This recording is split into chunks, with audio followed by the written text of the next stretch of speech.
You arrive before a heavy, iron-bound door set into a stone wall blackened by centuries of rain and smoke. Behind that door is not just a prison. It is a world governed by an obscure figure, nearly invisible in most historical records, the medieval prison warden. Today, the warden might be imagined as a uniformed official with training and oversight, but in the 13th century, the position was more akin to that of a petty tyrant, or perhaps a landlord, or even a merchant. Step quietly inside. Let the iron bolt slide shut behind you. The rules here do not come from the law books of kings, but from the personal habits and compromises of the one holding the keys. In early medieval England, France, and the Holy Roman Empire, the position of jailer was often assigned to someone who didn't want it. It was not considered an honor, but a chore, a duty to the community, much like cleaning the roads or maintaining the village stocks. And yet, things changed. By the mid-13th century, especially in urban centers like London, Rouen, or Nuremberg, the role of prison warden began to acquire an odd appeal. It came with building the prison, income from prisoners, and, most significantly, unchecked authority. The warden was not always paid a salary. Instead, he collected fees directly from inmates. Fees for food, fees for bedding, fees to not be shackled, fees to have your name listed in the ledger. If you had no money, your stay was short and very uncomfortable. If you had money, you could, in effect, rent a suite. One could say medieval prison was less about justice, more about logistics and economics. There were no standardized uniforms, no badges, no training. The warden was appointed by a local lord, bishop, or city council. He often lived within the prison itself, sometimes with his family. In London's Newgate prison, the warden had private rooms just above the cells, close enough to hear the screams, far enough to ignore them. Responsibilities included recording who entered and exited the prison, feeding prisoners or allowing others to feed them, collecting money for accommodations, enforcing order or permitting chaos. Abuse of power was common, but not always seen as abusive. If a prisoner bribed his way to a better cell, that was seen as clever resourcefulness, not corruption. The line between privilege and punishment was a thin one. It would be easy to think of bribery as a deviation from the rules. In reality, it was a rule. If you were arrested, the warden might charge you to remove your shackles, to send word to your family, or to be placed near a window. He might charge your visitors a toll to see you. A bowl of stew might cost more than a week's wages. But what else were you going to do? Go elsewhere? In 1293, records from the Tower of London describe a noble prisoner who paid an astonishing sum not for release, but for silence. He wanted to be held discreetly and to avoid being seen by court officials. The warden accepted, and the payment was recorded simply as for solitude. Some wardens, however, were not content to merely collect payments. They dealt in politics. Some made enemies disappear. Others protected heretics for a price. A few became key players in local feuds, choosing who lived and who starved based on coin or favor. Many wardens did not work alone. Their wives, children, and even in-laws assisted in the daily operations. The wife might cook and deliver food to those who could pay. Children might carry messages. In this way, the prison functioned not only as a place of punishment, but as a grim family business. Prisons like the Château d'If in France or Ludgate in London weren't designed for correction or reform. They were holding spaces, storage units for human lives caught in bureaucratic limbo. Justice moved slowly. Sometimes it didn't move at all. A man might arrive in chains and never leave, not because he was convicted, but because he was forgotten. The warden, meanwhile, kept the ledger, collected the money, and ensured the door stayed locked. Let's speak briefly of the ledger. Each prison had one. Sometimes it was a bound book, other times a roll of parchment. It listed names, arrival dates, crimes, if known, and payments made. But the ledger was no impartial record. The warden controlled what went in and what stayed out. For the illiterate, this was a game of trust. You might pay your fee and pray your name was written beside it. If not, there would be no proof you'd ever paid. And if the warden claimed you owed more, well, you owed more. In some prisons, a second ledger was kept A hidden one. This was not for the church or the crown, but for private records. It listed favors owed, secrets held, names changed. In a world where identity could be faked with a new cloak and a forged mark, this hidden book was power. It is tempting to think of medieval prisons as places of horror, and some surely were. But many were simply places of transaction. There were merchants who made deliveries to the jail. There were lawyers who worked out of the jailer's chambers. There were even tailors who specialized in sewing prison robes, not uniforms, but clothes suited for those in chains. In 1311, a record from Florence mentions a warden who ran a small tavern adjacent to the prison gate. It was frequented by the relatives of prisoners, desperate for information and willing to pay for it. Prison was not a moral place. It was not designed to fix you. It was designed to hold you, extract from you, and perhaps release you. If not, then the rats would finish the job. So you sit on the edge of a straw mat, listening to the muffled sound of boots overhead. The prison is not silent. It never is. You wonder, how much of your fate rests in the hands of the man with the keys? Not the judge, not the sheriff, but this man, the keeper of rules that aren't written down, the collector of debts that cannot be appealed. You wait before the light touches the stone. The cell is dark, but you know the rhythm by now. The warden's footsteps will come soon, followed by the scrape of the keys, and then, perhaps, your name. Not all are fed each day. Not all are counted. But the day begins whether you are ready or not. For the prison warden, dawn was not marked by ceremony or system. It was marked by necessity. Fires needed stoking. Water carried in. Chains inspected. The first task of the day was not justice, but containment. Jailers of the medieval world lived inside a cruel cycle, one built on pragmatism and improvisation. There were no training manuals, no guidelines. You learned by watching the last warden, assuming he lived long enough to teach you. Each morning, the warden would walk the halls, often alone. A guard might accompany him, but guards were expensive and not always trustworthy. In smaller prisons, like those in market towns or small bishoprics, there might be no guard at all, just a warden and his family. He would check the cells, who had lived through the night, who hadn't. It was not uncommon for prisoners to die silently in the dark, from exposure, injury, or simply from being forgotten. Death did not provoke alarm. It was part of the routine. The dead were removed. If the body had family or wealth, it might be returned. If not, it was disposed in the same cart that hauled waste from the kitchens. Records were updated, if someone remembered to do it. There was no dignity in death here, and very little pause. The typical prisoner's meal consisted of stale bread, boiled grain, sometimes cabbage or root vegetables, and water. Meat was rare and usually rotting. Salt was precious and thus reserved for those who could pay. Food was rationed based on payment, not law. Those without coin often relied on charity from religious visitors, or simply went hungry. In some regions, monks or nuns were permitted to deliver food once a week. In others, charitable guilds would provide thin soup.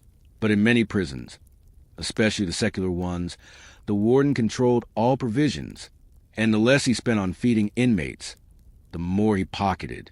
Some wardens became infamous for starving their prisoners to death slowly, not out of malice, but from efficiency. One less mouth, one less risk. One might ask, how were prisoners punished? After all, prison was a punishment, wasn't it? Not always. Medieval prisons were often temporary holding places before execution, torture, trial, or release. But for those who lingered, especially debtors, political prisoners, and suspected heretics, the prison itself became a place of discipline. The warden might withhold food, move a prisoner to a colder cell, place him in stocks or the cradle, a suspended wooden frame, or keep them awake with noise or light. These acts were not part of any judicial sentence. They were tools of control. No appeals, no oversight, no rights. Some wardens relished this power. Others saw it as burdensome, but nearly all used it. In 1324, records from a German bishopric mention a warden who punished a prisoner by hanging him by the thumbs for 2 days, not because of crime, but because a man insulted his bread.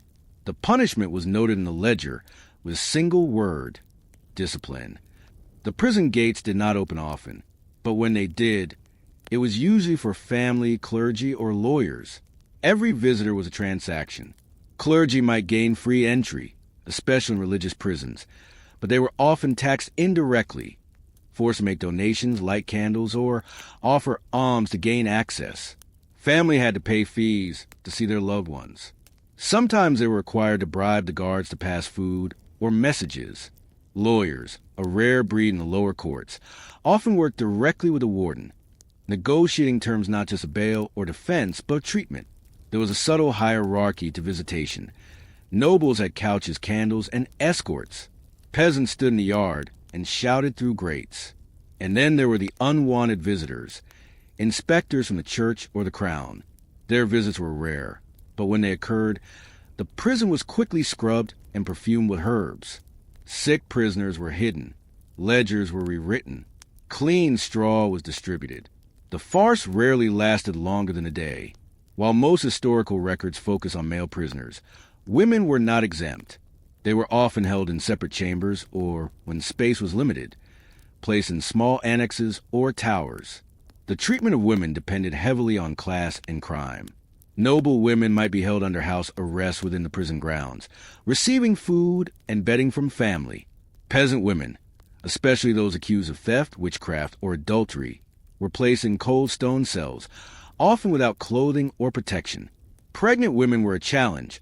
Some wardens allowed them better bedding, but others saw them as burdens.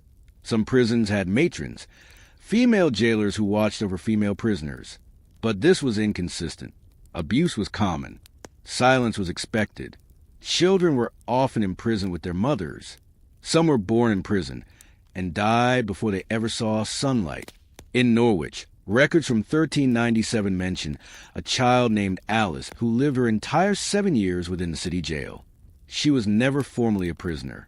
She was just there after food and inventory. The warden turned to correspondence, messages to lords, clerics, creditors, requests for supplies, letters begging for payment of unpaid debts. Some kept ledgers with astonishing detail. Time of arrest, name of accuser, physical description, amount owed, behavior notes. Others scrawled only a name and a mark. The quality of record-keeping often reflected the warden's literacy and whether he cared. By afternoon, the prison quieted. Those not engaged in work or labor were left to sleep, argue, pray, or waste away. The warden might retire to his quarters, visit the tavern nearby, or simply sit by the fire, listening for the occasional outburst through stone walls. Sometimes he drank. Sometimes he prayed. Sometimes he wrote names in a book that no one would ever read. As the day fades and the prison settles into darkness, a question lingers. If the warden dies tonight, choked on bad meat or stabbed by a desperate inmate, what happens to the ledger? Who takes the keys? Who remembers the names in the book? Let us begin where the last thought ended. Imagine the warden has died. Perhaps he was old. Perhaps he was stabbed. Perhaps no one noticed for several days. The keys are found on his belt, and the ledger rests beside his bed, stained with candle wax and sweat. There is no clear successor. In some towns, a new warden is appointed by the lord or council. In others, the position is inherited like a blacksmith's forge.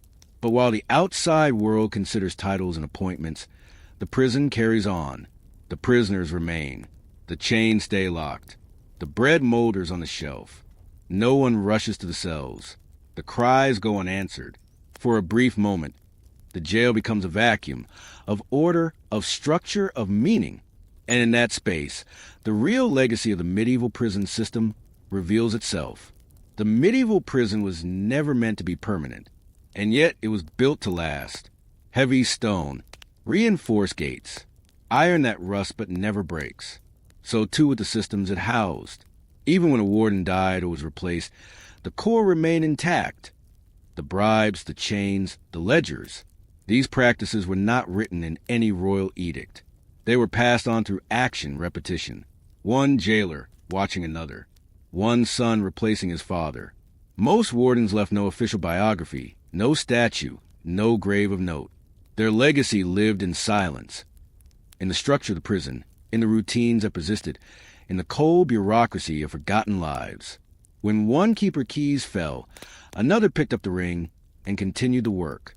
There are recorded instances scattered in ecclesiastical court documents and local chronicles of prisoners being forgotten entirely.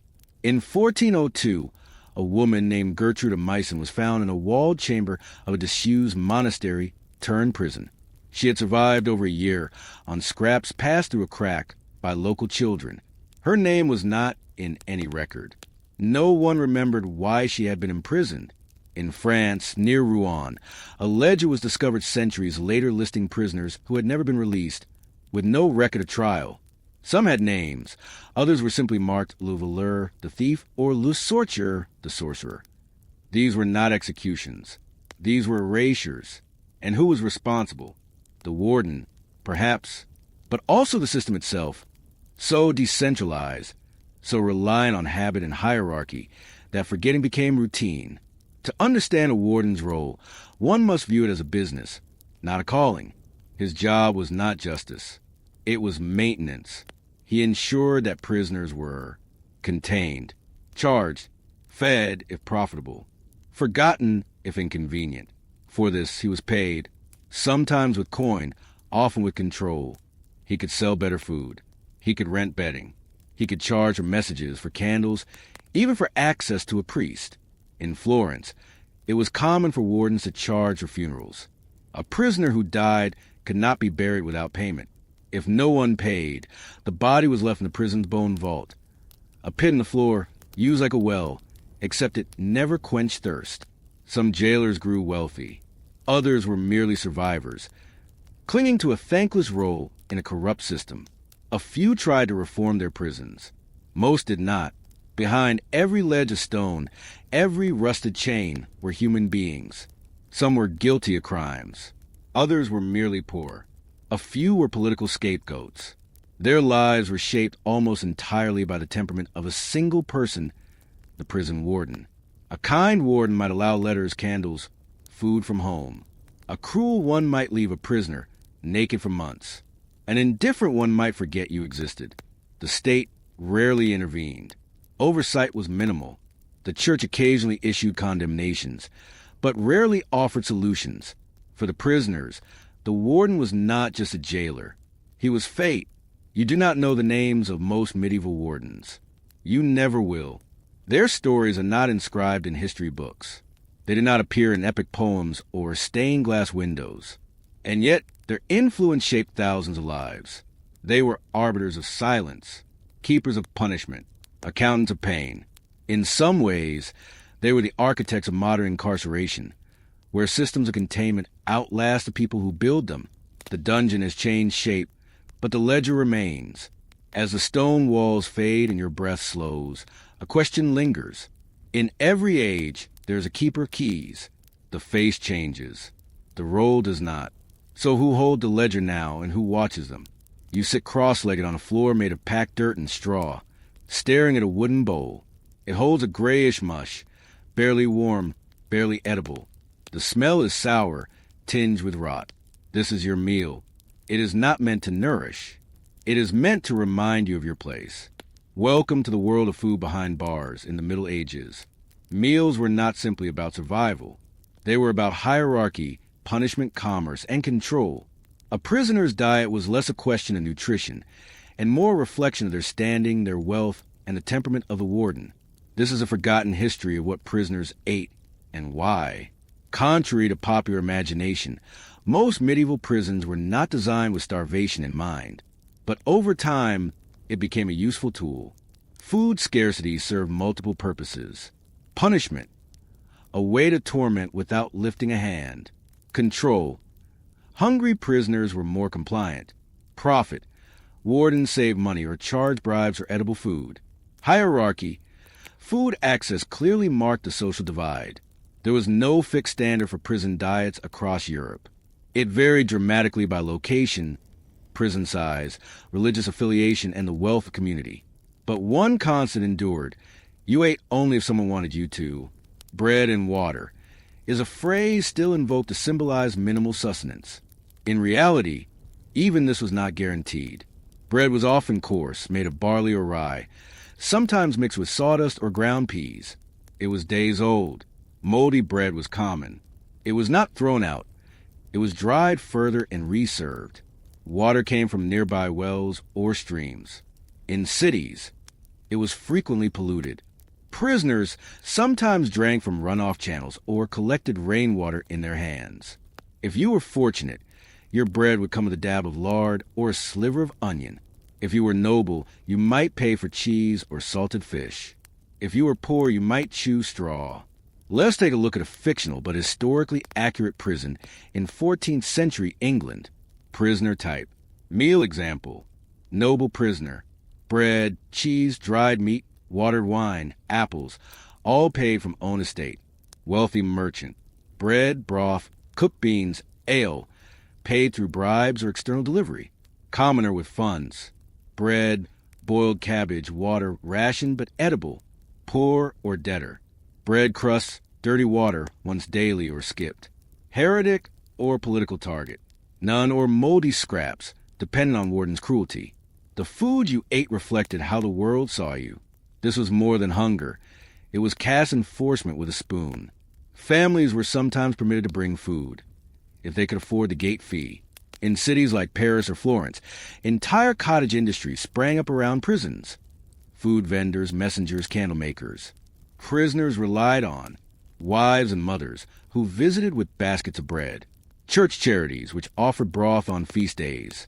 Guilds, which might sponsor a daily ration for their members. In some cities, prisoners created informal support networks. Wealthier inmates shared food to gain loyalty or protection. Sometimes meals were traded for labor. I'll sweep your cell for half your bread. When the outside world abandoned you, starvation was swift. In some prisons, especially larger royal jails or monastic institutions, meals were delivered in groups. A warden or cook might prepare a giant pot of stew or pottage, made from grain, water, vegetable scraps, sometimes animal fat. It was ladled into bowls, or simply dumped onto trenchers, flat rounds of stale bread. The food was often cold. Rats competed for it. Spoons were rare. Fingers sufficed. But even here, division reigned. Some prisoners were served first.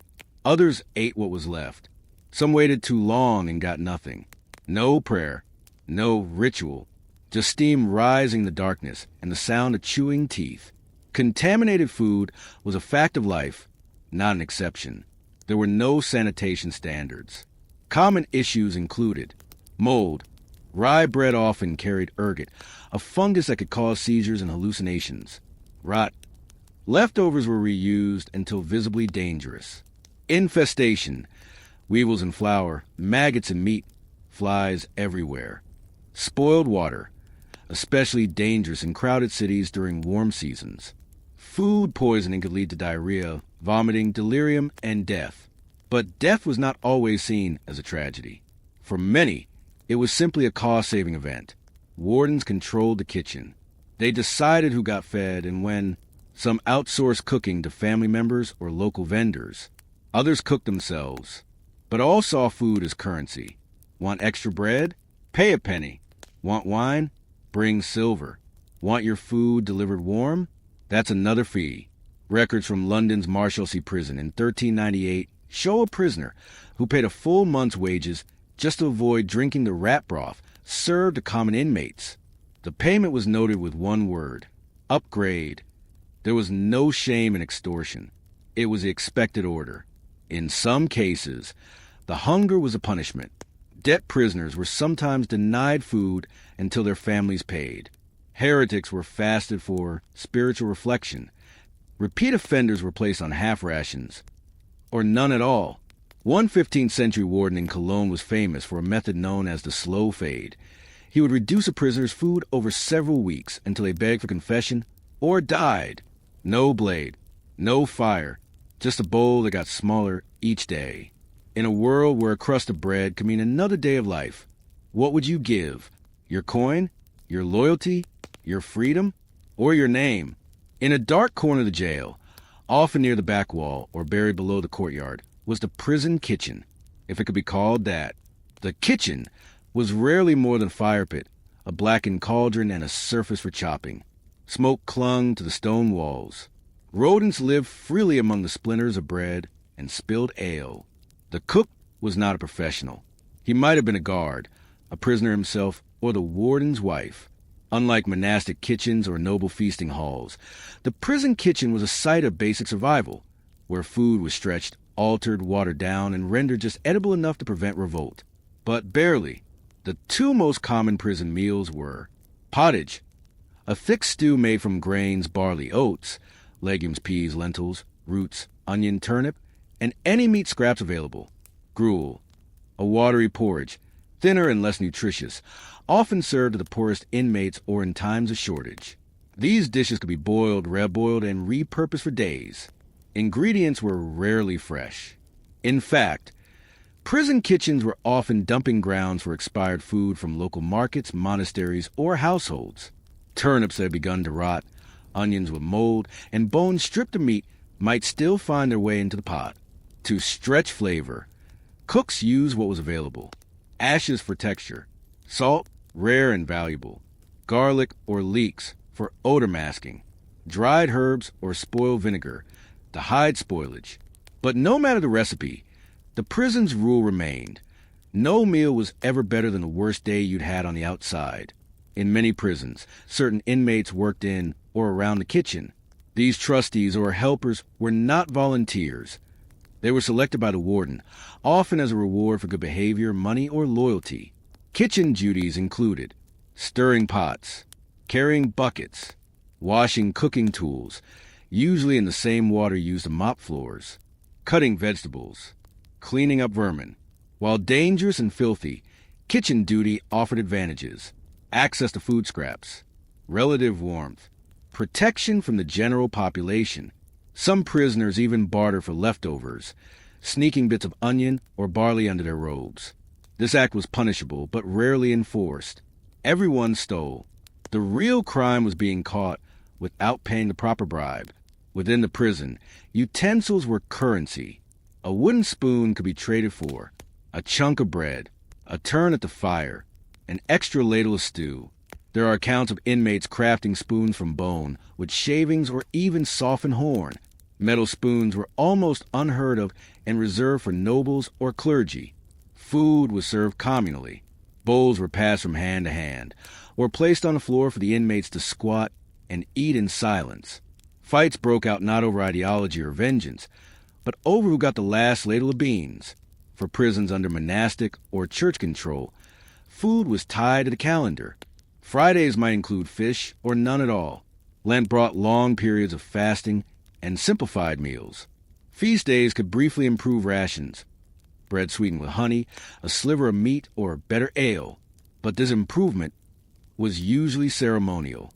Often, the only change was in the blessing spoken before eating. Deus miseriter, God have mercy. Some prisoners came to dread feast days. The raised expectations followed by the same crust of bread made the hunger worse. In larger cities, the area around the prison became a small economy unto itself. Vendors lined the outer walls, shouting through grates or bars. Prisoners with coin could purchase apples, cured sausage, or boiled eggs if they could bribe a guard to fetch it. Messages, coins, and crumbs were passed through narrow slits or windows. In London, enterprising women known as mall sellers sold pastries and jellied meats to wealthy inmates. A guard might pocket half the profit or marry the vendor. But for the poor, these transactions were a torment. They could smell the roasted meat. They could hear the chewing, but they could not reach it. One chronicler wrote, "It is worse to smell a feast than never to know one exists." Some punishments were gastronomic. If an inmate spoke out of turn, refused labor, or broke internal rules, the warden might withhold food for a day or more, serve only water and salt, feed nothing but cold gruel for a week. In Italian prisons of the 14th century, a notorious punishment was a black meal, burned bread and charcoal mixed with sour ale. The term iron ration referred not to army food, as in modern times, but to the hard crusts and stale ends of loaves set aside for the disobedient. They were nearly inedible, but they technically fulfilled the duty of feeding. Whispers of poison in prison food were common. Whether real or imagined, the fear was enough. Political prisoners feared assassination. Heretics suspected bishops. Rich men worried that their wealth made them targets. A few prison records mention food tasters, usually loyal prisoners given first bite of a meal. Most simply prayed. In 1413, a prisoner again insisted on boiling his own drinking water daily. He died of starvation 2 weeks later, refusing to eat anything he didn't cook himself. Outside the walls, kings dined on gilded platters, and monks grew fat on roasted goose. Inside, a man might trade his name for an onion. So the question remains, if no one remembers the hunger of the forgotten, did they ever truly suffer? It is dawn. A bell rings, not for prayer, but for execution. In a corner of the prison, a man is given his last meal. Unlike the others, it will not be cold gruel or moldy bread. It will be served warm, perhaps with meat, maybe a cup of wine. It may be the most generous meal he's seen in years, but he will not enjoy it. Across Europe, the practice of granting a condemned prisoner a final meal was not uniform. In some regions, it was considered a mercy. In others, a ritual. In rare cases, a superstition. That a satisfied stomach would calm the soul and prevent haunting. But often, the last meal was merely a performance for the witnesses. Examples from medieval records include England, 1387. A convicted thief requested boiled eel, brown bread, and a mug of ale. Florence, 1421. A political prisoner asked for figs, cheese, and honeycomb. Bohemia, 1353. A woman accused of witchcraft received no meal, only water and ashes. The availability of a final meal depended on class, wealth, and the mood of the warden. Noblemen sometimes hosted elaborate farewell feasts in their cells, surrounded by clergy and scribes. Others died hungry and silent. Some asked not for food, but for a letter, or a priest, or a word from a child they hadn't seen in years. Public executions were community events, and in towns where the prison stood at the heart of the marketplace, the smells of prison food mingled with those of street vendors and roasting meat from nearby stalls. The contrast was grotesque. The crowd feasted as the condemned starved. Children laughed as prisoners wept. Vendors sold candied apples beneath the gallows. Prison food, or the lack of it, was part of the spectacle. Some towns allowed the condemned to address the crowd, a final testimony before the rope or the blade. A man who had eaten well might speak clearly. One who hadn't might faint before the first word. What happened to the leftover food from a prisoner who died? Some was redistributed to the guards. Some was thrown into waste pits. In rare cases, it was given to another prisoner. As a silent reminder, there was no ceremony, no prayer over the bowl.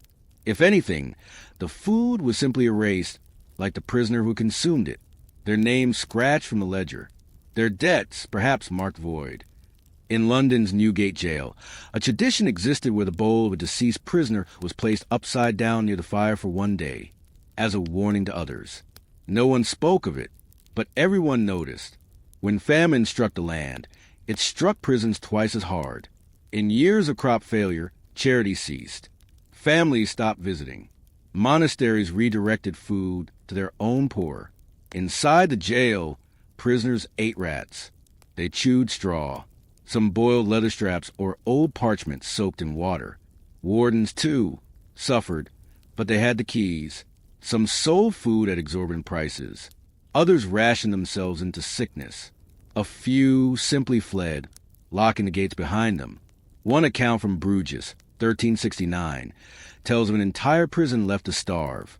The doors were opened 3 weeks later by city officials. Of the 17 inmates, only 2 survived. They were released without trial, because what more could be done to them? Not all meals were grim. On rare occasions, usually during religious festivals, prisons held communal feasts. Sponsored by wealthy guilds, noble benefactors, or religious orders, these events brought warm bread, cooked meat, often pork, ale or sweetened water, stewed fruit. For one afternoon, prisoners tasted normalcy. They sat side by side, shackled but smiling. They prayed. They chewed slowly, tried to make the moment last. And when the meal was over, they returned to their cells. These moments became stories. a feast in 1374, was remembered by a prisoner for 20 years.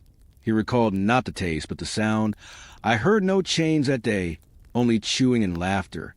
Long after release, if it came, many former prisoners carried the trauma of hunger with them. They hoarded bread. They distrusted hot food.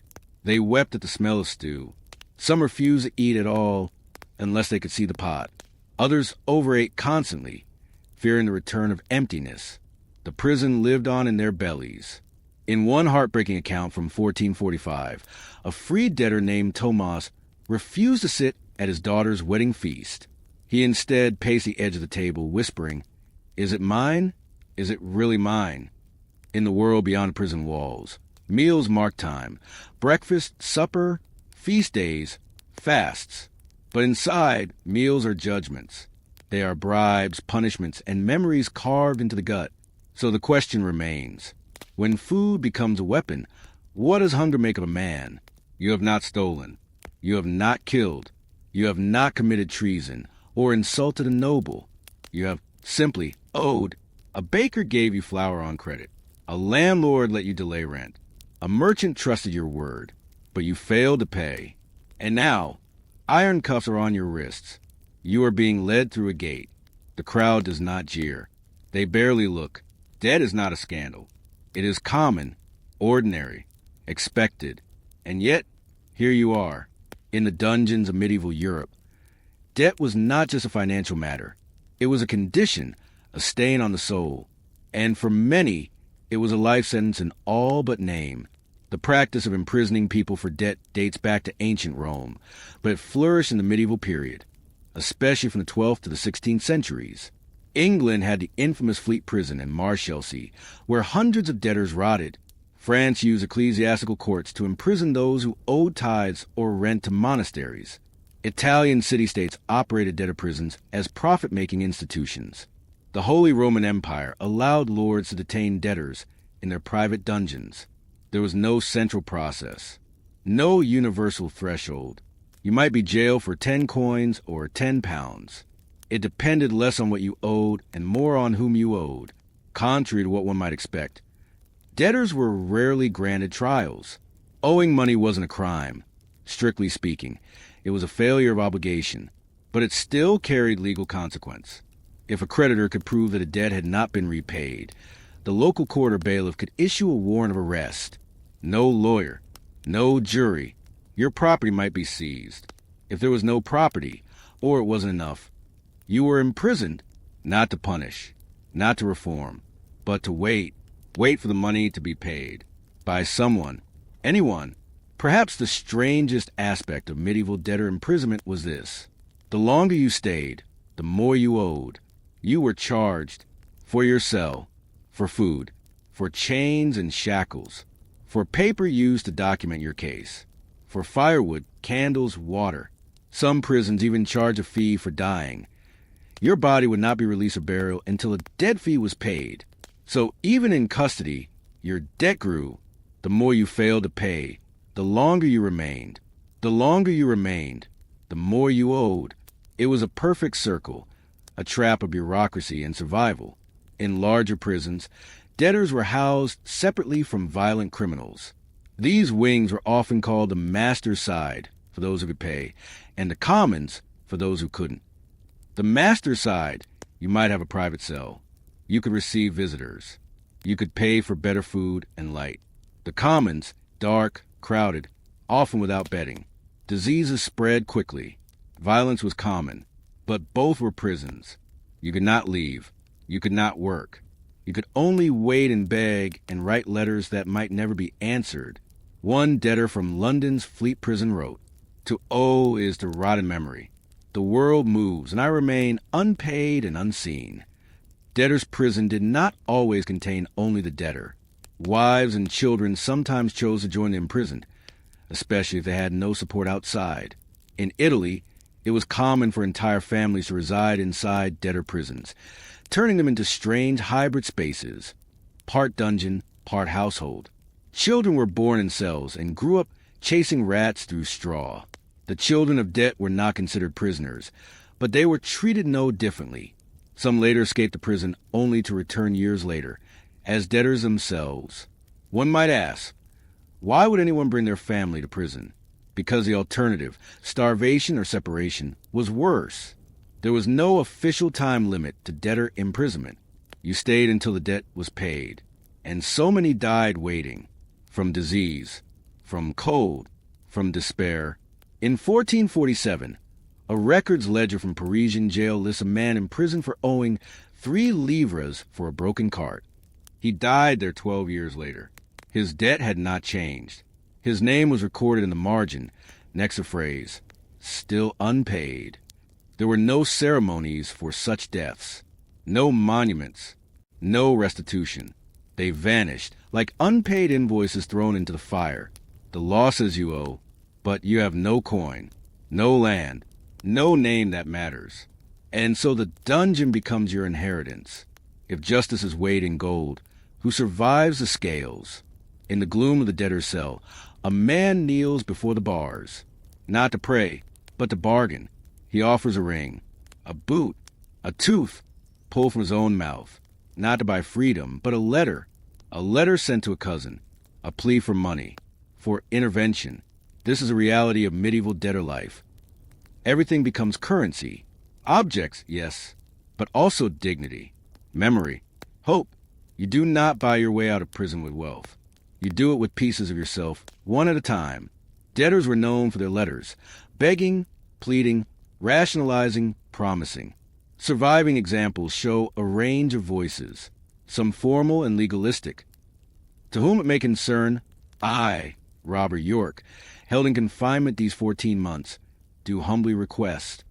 Others heartbreakingly personal. Mother, I have not eaten today. The rats sleep near my chest for warmth. I pray for silver, but would settle for crust. But most letters never arrived. Many were intercepted by jailers who charge a fee for postage, then burn them. Some were never written at all, for lack of ink or trust. The letter was a symbol of maybe, and maybe was all most had left. Once again, the warden stand at the center.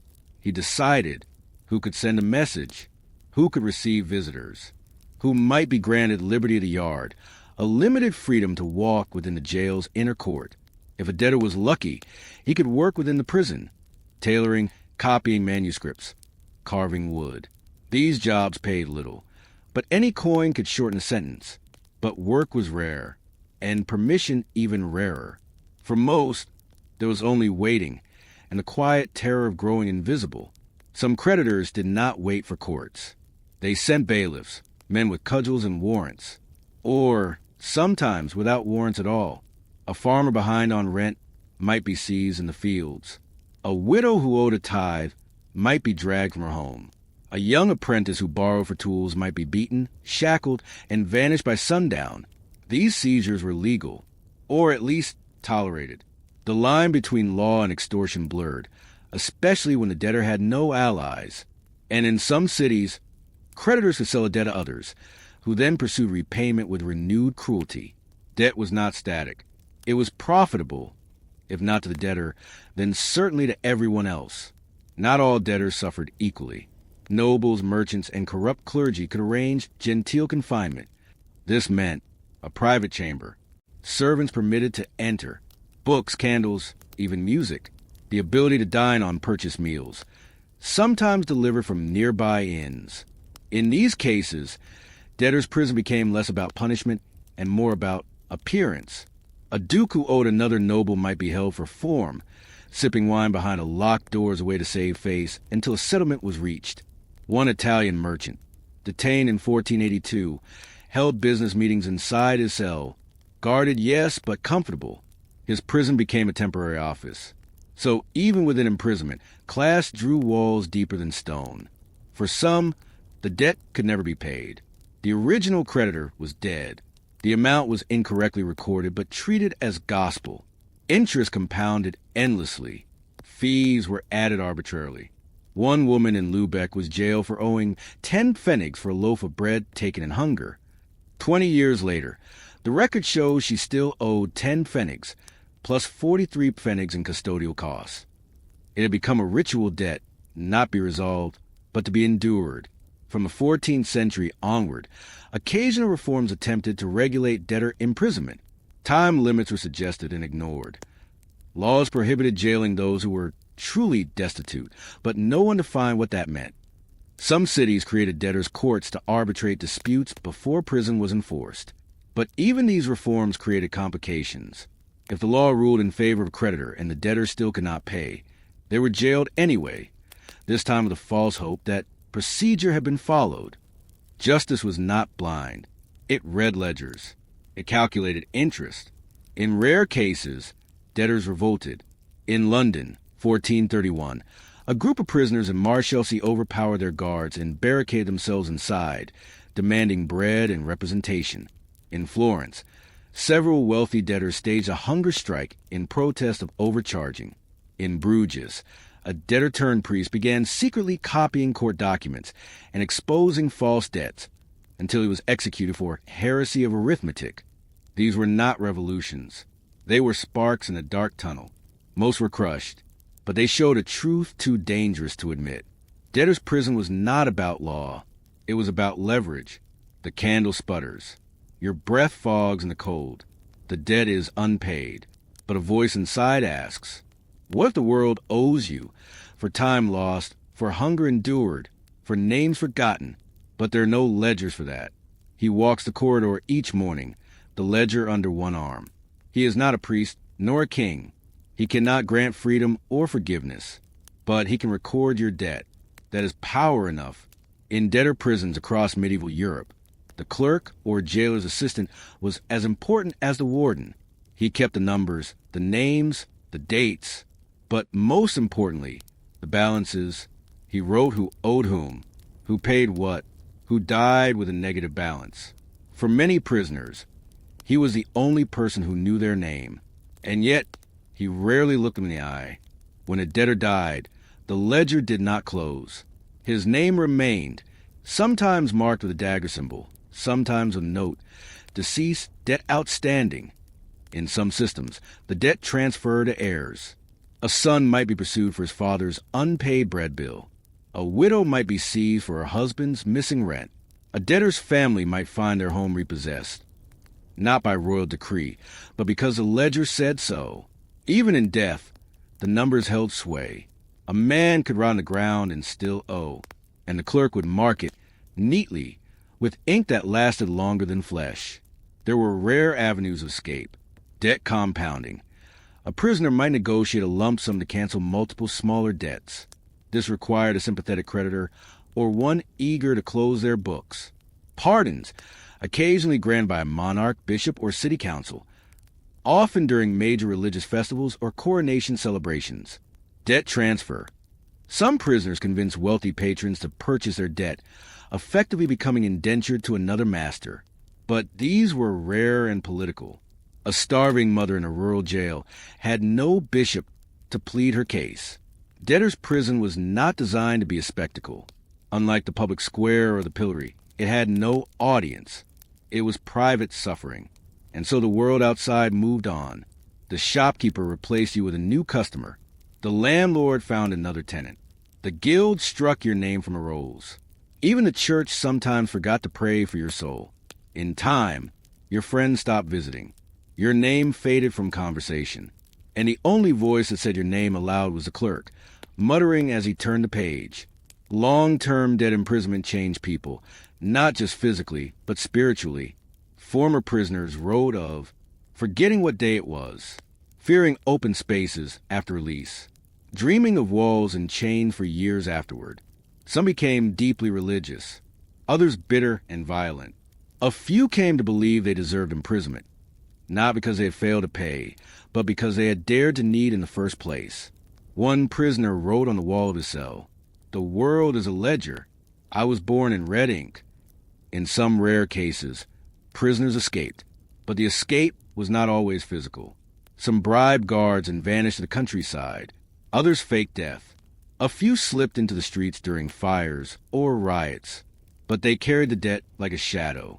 Their names remained in the ledger. They could not marry, buy land, or join guilds. They were ghosts of credit, alive, but erased. For many, escape was simply ceasing to hope. letting the soul fade even as the body endured. By the late 16th and 17th centuries, the prison for debt model began to show cracks. Critics wrote pamphlets against the cruelty of imprisoning the poor for being poor.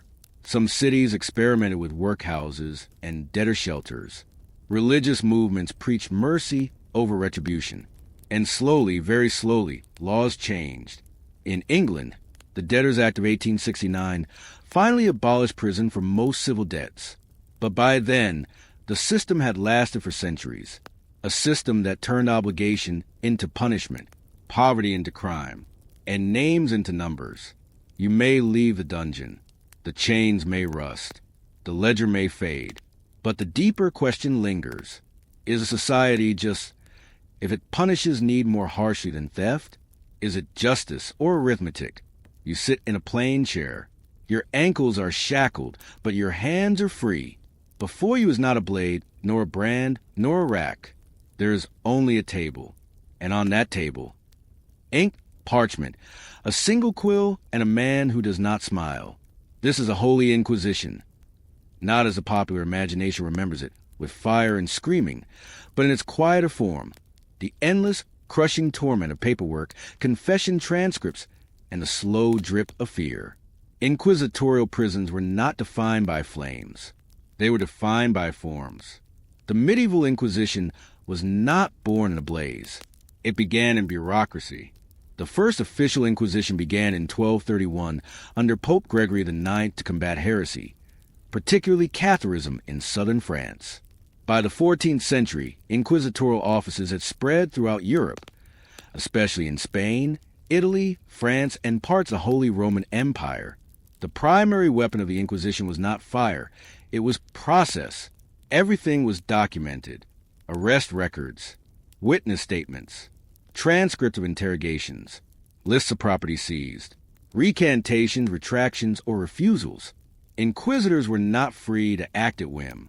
They were obligated to build cases, to show procedure had been followed, and so endless paperwork became the structure of power. Most inquisitorial prisons were maintained within or near church buildings, Dominican convents, bishops' courts, cathedral basements, fortress monasteries. These were not overcrowded municipal jails. They were quiet, controlled, designed not to warehouse criminals but to process suspects. Prisoners accused of heresy were kept in isolated cells, some stone, others wood-lined. They were often forbidden to speak to one another. They were denied books. Light was limited. Sleep was discouraged. The idea was simple. Confession must come not from pressure, but from weariness. And ink. Every process pointed toward one goal, a written confession. Even if the accused swore innocence, the Inquisition preferred to document it. The process involved initial interview, conducted in a cold chamber, where the prisoner was asked to recount their beliefs, practices, and lineage. Recording. A scribe documented every word. Verbatim. Verification. The prisoner was later required to reread or have read to them the transcript and confirm its accuracy. Marginal notes. Inquisitors added comments, suspicions, contradictions. Cross-examination. If another prisoner's statement contradicted yours, you would be re-questioned. This could take weeks, sometimes months. It wasn't the stake that broke the spirit. It was a slow erosion of reality, where your own words became evidence against you, replayed to you by candlelight. One of the cruelest ironies of inquisitorial imprisonment was that yourself, your beliefs, memories, intentions, existed only as ink on parchment. If the scribe misunderstood, it didn't matter. If the inquisitor mistrusted your tone, it didn't matter. If you denied heresy but trembled while doing so, the margin might say, possibly lying. There were no recordings, no witnesses. You were who the documents said you were, and once something was written, it was very rarely unwritten. Torture did occur, but not always, and when it did, it was first approved in writing. Inquisitors were required to document why torture was necessary, i.e., strong suspicion persists, how it would be administered, that the prisoner had been warned, that the result was a freely given statement. This fiction, that confession under duress was still voluntary, was a pillar of inquisitorial logic. The tools varied: pulley systems, waterboarding, the rack, the strappado. But always there was a scribe nearby, listening, quill in hand. Screams were not always noted, but changes in testimony were. The paperwork of the Inquisition extended beyond interrogation. Inventories listed everything confiscated from a suspect's home: books, clothing, coins, even livestock. Family registers were used to trace heresy through bloodlines. Reconciliation lists named those who had returned to orthodoxy and those who hadn't. Auto-da-fe schedules listed who would be marched and when. Every scrap of humanity was flattened into columns and rows. Scribes were often monks, literate clerks, or lay brothers trained in canon law. They are rarely named in history, but they shaped countless fates. A well-timed pause in transcription could alter a testimony. A poor translation of a foreign term could change an innocent belief into heresy. A word like spirit or vision might, in Latin, become something much darker. They sat, quill scraping, hour after hour. Not judges, not priests, but participants nonetheless. You may speak clearly. You may tell the truth. You may whisper your soul into the air. But if the man with the quill does not like your voice, what then becomes of your words? Deep beneath the cloisters, behind locked doors and iron chests, lay the archives of the Inquisition. These were not dusty corners of forgotten tomes. They were active, beating hearts of inquisitorial power. Inside, shelves lined with confession records, witness statements, accusations, annotations, verdicts, and names. So many names. Unlike secular courts, which often discarded case records after judgment, the Inquisition preserved everything. These documents were not just legal tools. They were living history, an eternal record of belief, doubt, and punishment. They formed the memory of the system. And memory, when weaponized, is a powerful thing. A key feature of inquisitorial logic. Once accused, never fully cleared. A confession might lead to reconciliation. A denial might end in absolution. A lack of evidence might secure release. But the records remained. Inquisitors were trained to reopen old files if any new doubt arose. Even decades later, a family could be reinvestigated because of an ancestor's confession. A woman cleared of heresy in youth might be summoned again in old age, in light of previous statements. The past was never truly past, because the paper remembered, and paper does not forgive. The deeper cruelty of the Inquisition was its insistence that belief be cataloged, categorized like property. Faith became something to measure, assign, and correct. Belief, status, action, open heresy, formal heretic, trial, possible execution, lapsed belief, suspected heretic, confession plus penance, unknown terminology, ambiguous, further interrogation, vision or dream, possibly heretical, monitor, record, re-examine, silence or confusion, suspicious, re-question, isolate. This framework turned inner life into policy. A man's private doubts could become legal categories. A woman's spontaneous prayer might become evidence. Even when not tortured, prisoners were parsed, as a belief were a box to tick. Every stage of an inquisition was documented. Torture sessions had corresponding time logs, injuries described in clinical terms. Confessions were time-stamped and cross-referenced. Prisoner behavior was noted: compliant, defiant, evasive. There are instances in Spanish and Roman Inquisition archives where a prisoner's cries were scored in the margins, small marks to indicate intensity, duration, or silence. Pain became data. Agony became evidence. The soul became a filing system. Inquisitorial notaries wielded surprising authority. If an inquisitor issued a statement, the notary recorded it, but also framed it. The positioning of a phrase could determine how others interpreted it. For example, the accused refused to recant, or the accused, when offered mercy, chose silence. Same moment, different legacy. Notaries could also insert marginalia, small comments of suspicion or doubt. These often affected sentencing or surveillance. Some scribes developed reputations. One in Toulouse was known for adding unnecessary flourishes, making prisoners seem more dramatic, more unstable. Even when absolution was granted, it came with paperwork. The reconciled were issued written statements of forgiveness, known as abjurations. These included a formal renunciation of errors, a promise never to reoffend, a record of any penance to be performed, a warning that further suspicion would carry harsher judgment. You were forgiven, but only in writing. Spiritually, you were supposed to feel joy. Legally, you were still watched. The record followed you, to marriage, to business, even to death. Death did not end inquisitorial oversight. A corpse could be exhumed and tried, as happened in the cases of suspected heretic bishops. A family could be denied burial rights for a deceased relative under suspicion. Wills could be voided, inheritances seized. The dead were not exempt from procedure. If anything, they were easier to convict. Inquisitors reviewed old records, searching for unresolved cases. Some were reclassified, others destroyed. A man buried 50 years might be retroactively condemned, his name blackened in the very books where he once confessed. Among the many papers the Inquisition loved were book lists. The Index Librorum Prohibitorum, Index of Prohibited Books, was a rolling catalog of texts banned for heresy, corruption, or immorality. But in inquisitorial prisons, this list wasn't just a policy. It was used as evidence. If you had read a banned book, you were suspect. If you quoted it, worse. If you wrote one, intentional or not, you were an author heresy.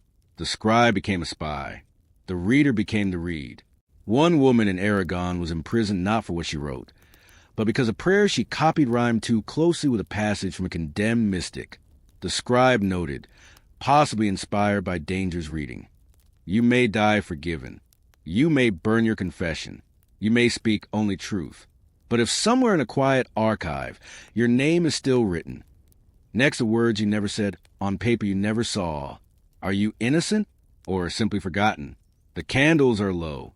The room smells of ink and sweat. You have confessed, perhaps truthfully, perhaps not. The Inquisitor speaks a verdict, but you don't hear it, because the words that matter are not spoken aloud. They are written. A sentence might be pronounced publicly, excommunication, penance, imprisonment, death, but its true force lies in what is entered into the record.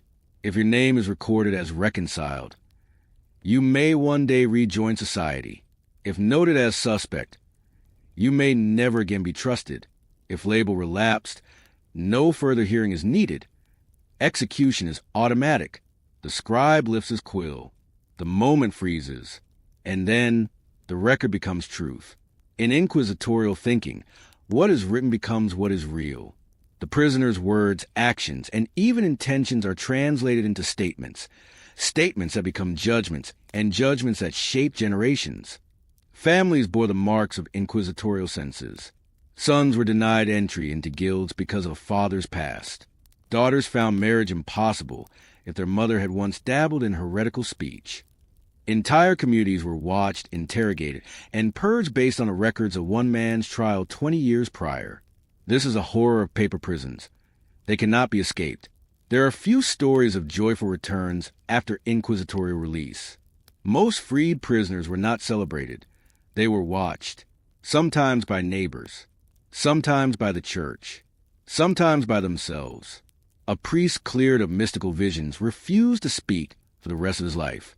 A farmer returned from the Inquisition and lived alone in the woods, convinced every word he uttered was being copied.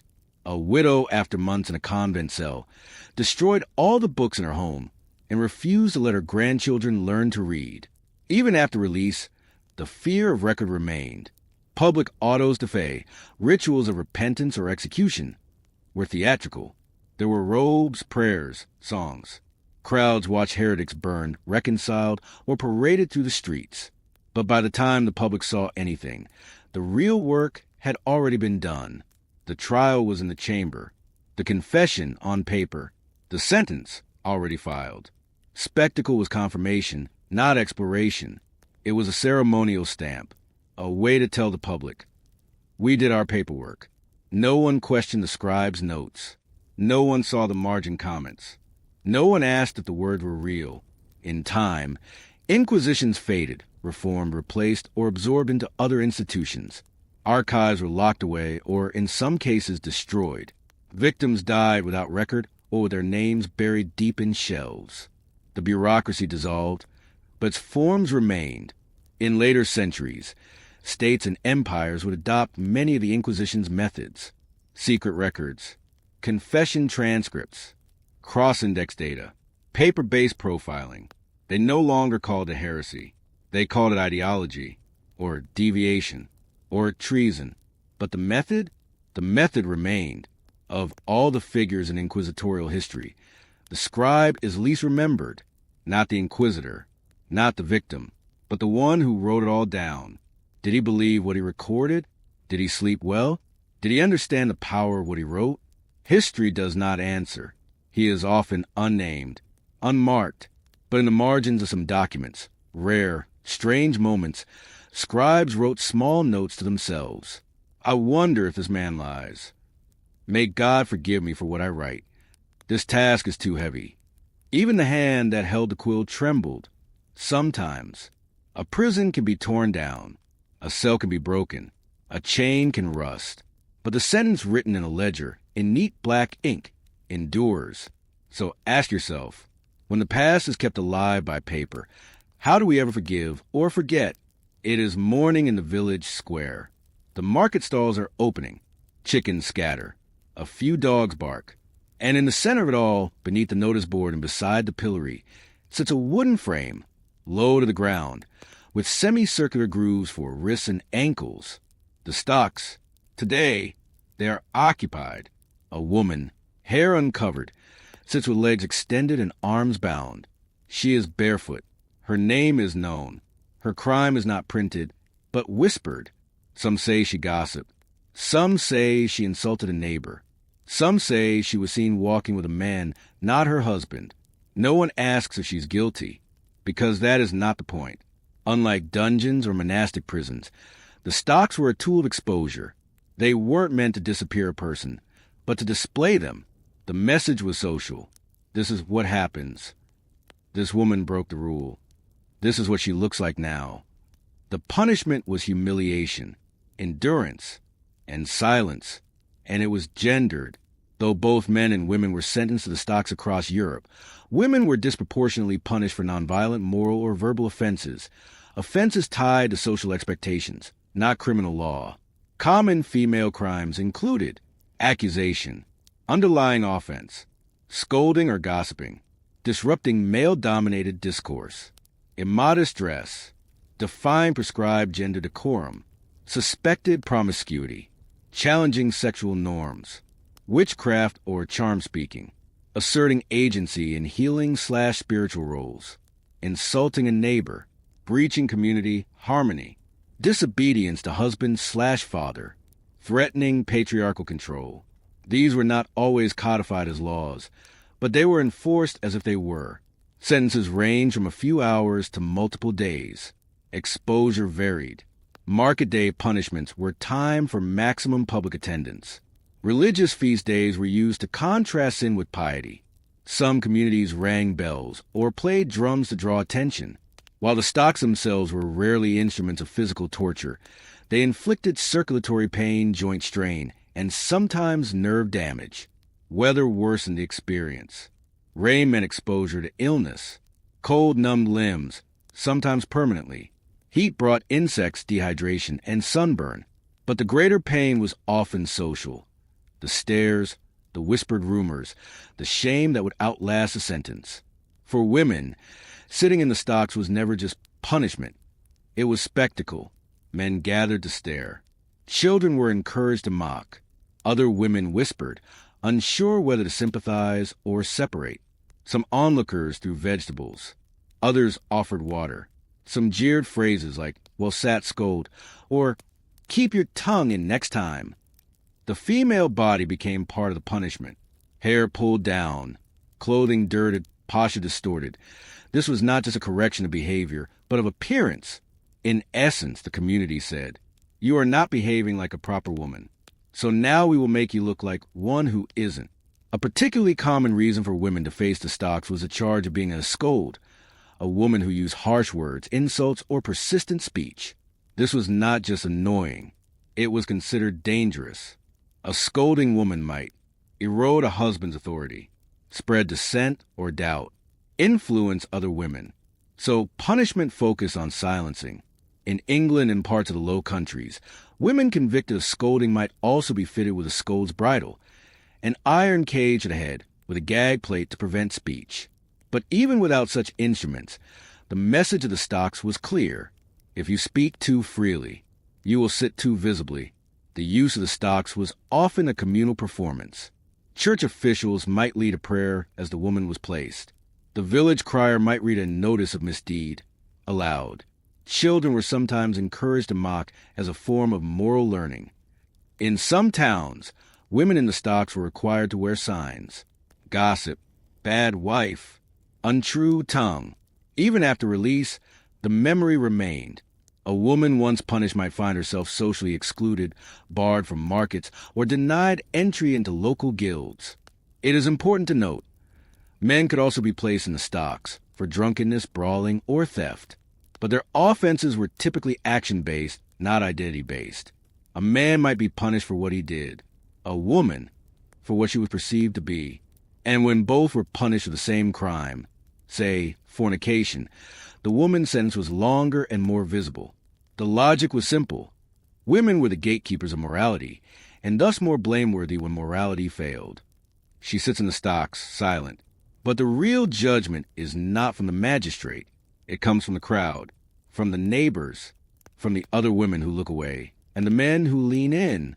So ask, is she on display, or is the crowd revealing itself? The moment the stocks are closed around her ankles and wrists, a transformation begins. The punishment is no longer legal, it is social. The stocks are a frame, but what fills them is projection. The merchant's wife sees a cautionary tale. The priest sees a lesson in obedience. The children see entertainment. The husband sees embarrassment. And the woman in the stocks sees everyone. The physical restraint is minimal, but the eyes, they are everywhere. In the medieval imagination, the public body was a mirror for spiritual order. To be displayed in the stocks was not merely to be shamed, but to be corrected, visibly, communally, and symbolically. A woman who gossiped was tied down to still her mouth. A woman who disobeyed was immobilized to restore submission. A woman who seduced or was seduced was exposed to reassert chastity. It did not matter whether she repented. What mattered was that she had been seen. The punishment of women in the stocks often included ritual flourishes, varying by region. Women might be publicly named by a town crier while in the stocks. They could be cursed in rhyme, often written on placards hung around their necks. This woman with a bitter tongue, sat here till her scold is undone. Punishment was sometimes paired with mock ceremonies, including fake marriages or funerals for the woman's honor. Women might be paraded through the town before or after their time in the stocks, accompanied by drummers or jesters. Each variation reinforced a central idea. This is not just an individual punishment. It is community theater, an uncomfortable truth. Many of the loudest enforcers of public shame were other women. Older widows mocked younger offenders. Pious wives brought their daughters to observe the scene. Midwives, laundresses, and other working women participated in the rumor cycle. Why? Because conformity offered safety. In a world where female independence was threatening, the women who aligned themselves with communal values became gatekeepers of virtue, both victims of patriarchy and its agents. Despite the silence, some women resisted. By posture, sitting upright, refusing to flinch. By expression, meeting gazes, unsmiling. By presence, turning shame into defiance. One chronicler in Bruges noted, "She did not cry nor cower. She stared as if to burn through the crowd." These were small rebellions, but they mattered. Some women used the moment to draw sympathy, especially if pregnant, elderly, or visibly mistreated. A few turned public scorn into political capital, later challenging their accusers or even writing about the experience. In rare cases, townspeople intervened, demanding early release. But these were exceptions. The usual story was silence. Once the stocks were opened, punishment did not end. It followed. Employers dismissed stock sitters as bad examples. Husbands beat wives for public embarrassment. Families disown daughters who have been shamed. In some cases, the stocks marked the beginning of social exile. A woman might not be in prison again, but she was not truly free. Denied at church, excluded from guild gatherings, banned from market stalls.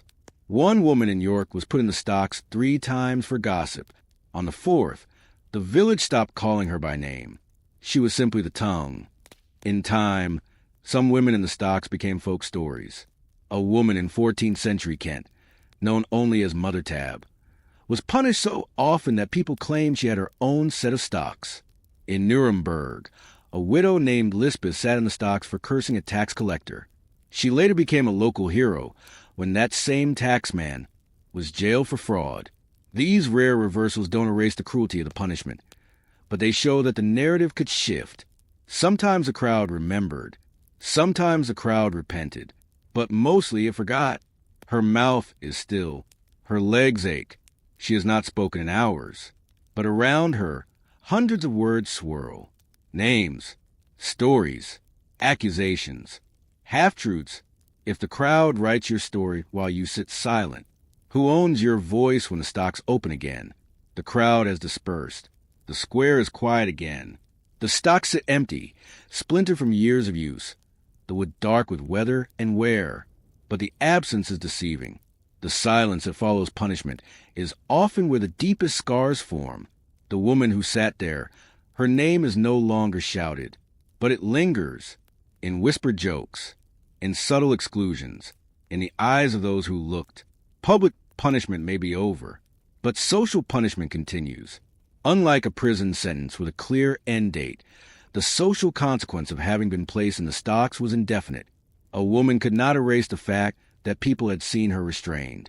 Children who once laughed at her might grow up to be jurors, priests, or guild masters. Even her own kin might treat her differently, out of shame, fear, or resentment. The punishment echoed. In the records, she might be listed as corrected, but in the village, she was changed. Sometimes permanently. Women in medieval Europe lived under layers of control: the law, the church, the family, the gaze of the community. Each layer had different expectations, but all shared one goal: to make women legible, manageable, and silent. The stocks were not a strange exception. They were a logical tool within this framework. To sit in the stocks was to become a cautionary tale, a live-action fable warning others not to breach the borders of womanhood. By the late 17th century, the use of the stocks began to decline. Legal reform, urbanization, and changes in moral philosophy made public corporal punishment less fashionable. Towns grew larger and more anonymous.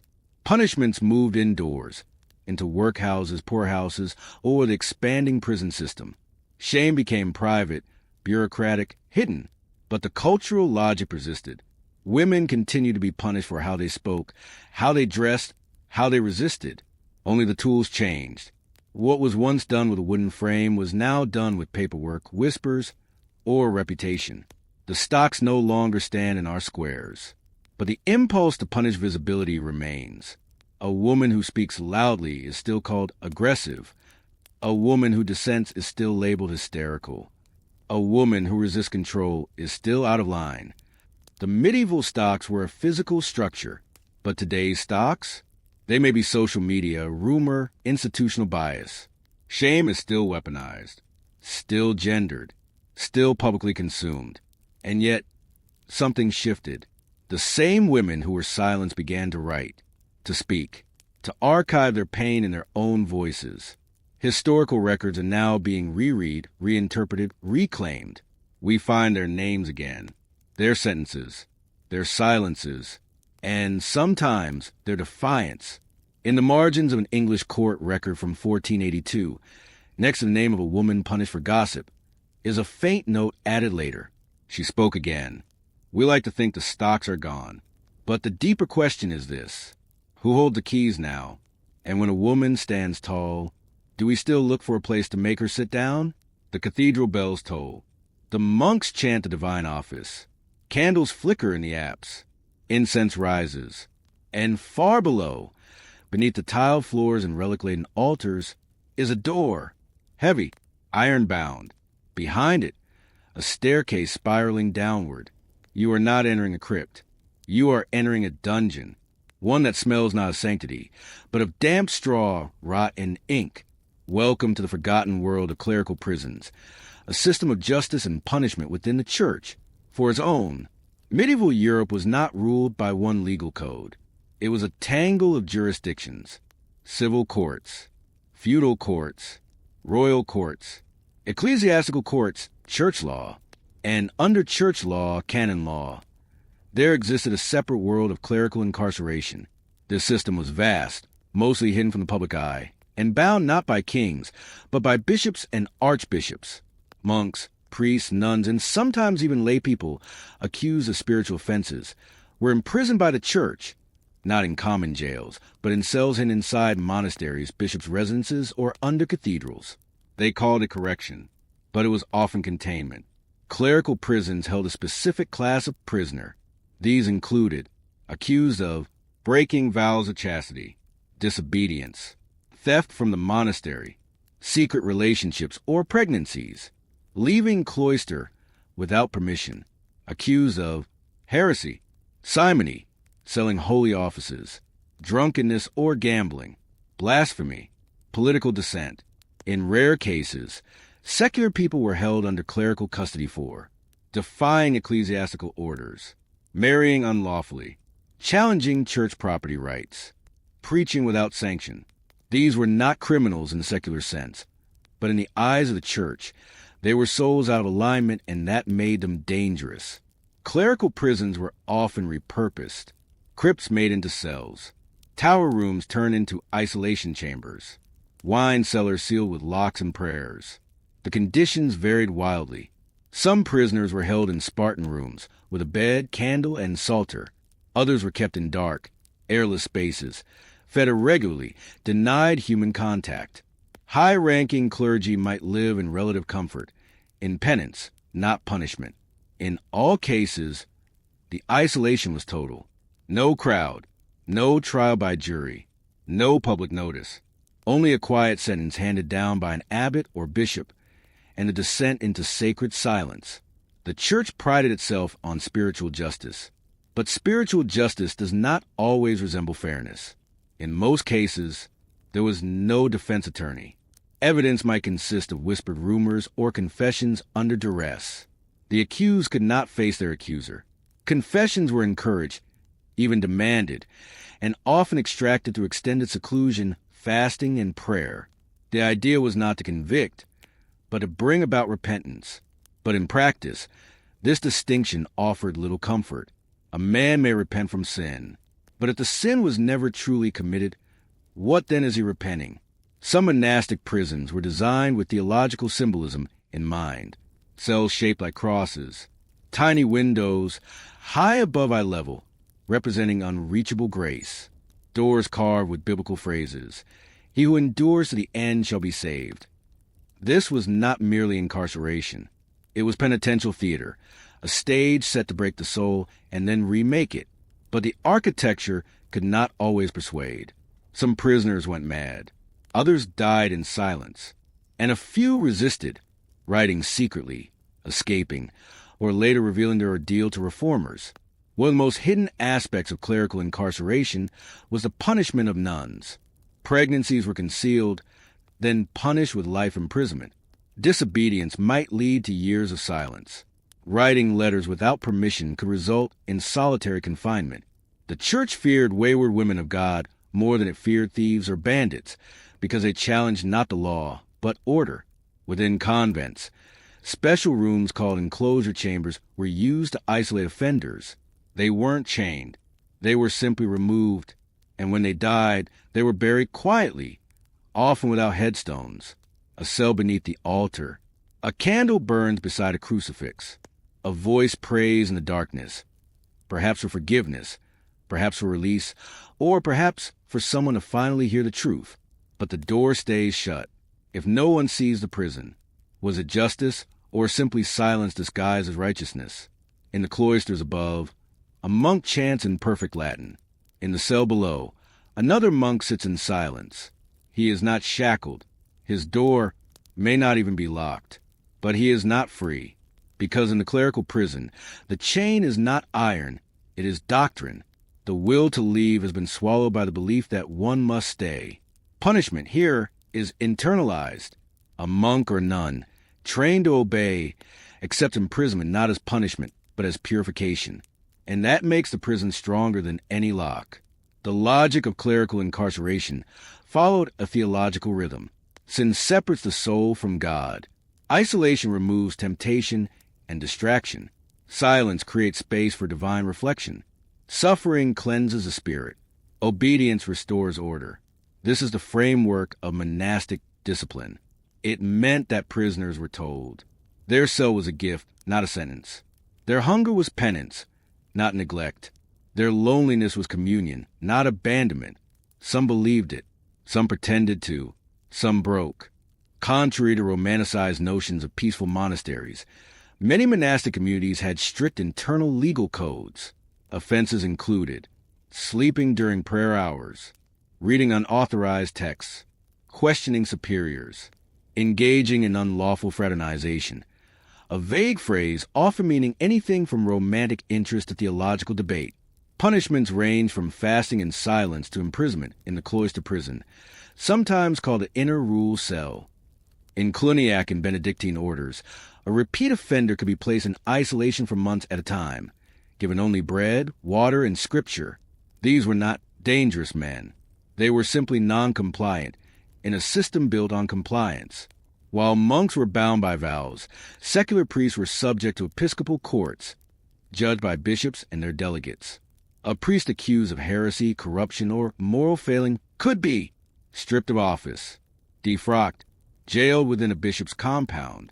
Records show priests imprisoned for challenging papal decrees, secretly marrying, using magical charms, or invoking forbidden saints, embezzling alms for the poor. One priest in 14th century Spain was jailed for sowing doubt among his parishioners. His offense? Preaching that confession did not require a priest to be valid. He was locked in a small tower room for 11 years. His name does not appear in any martyrdom lists. Convents were not passive places. They were full of women, literate, observant, powerful in their own right. And when those women refused to stay within the lines, the church responded harshly.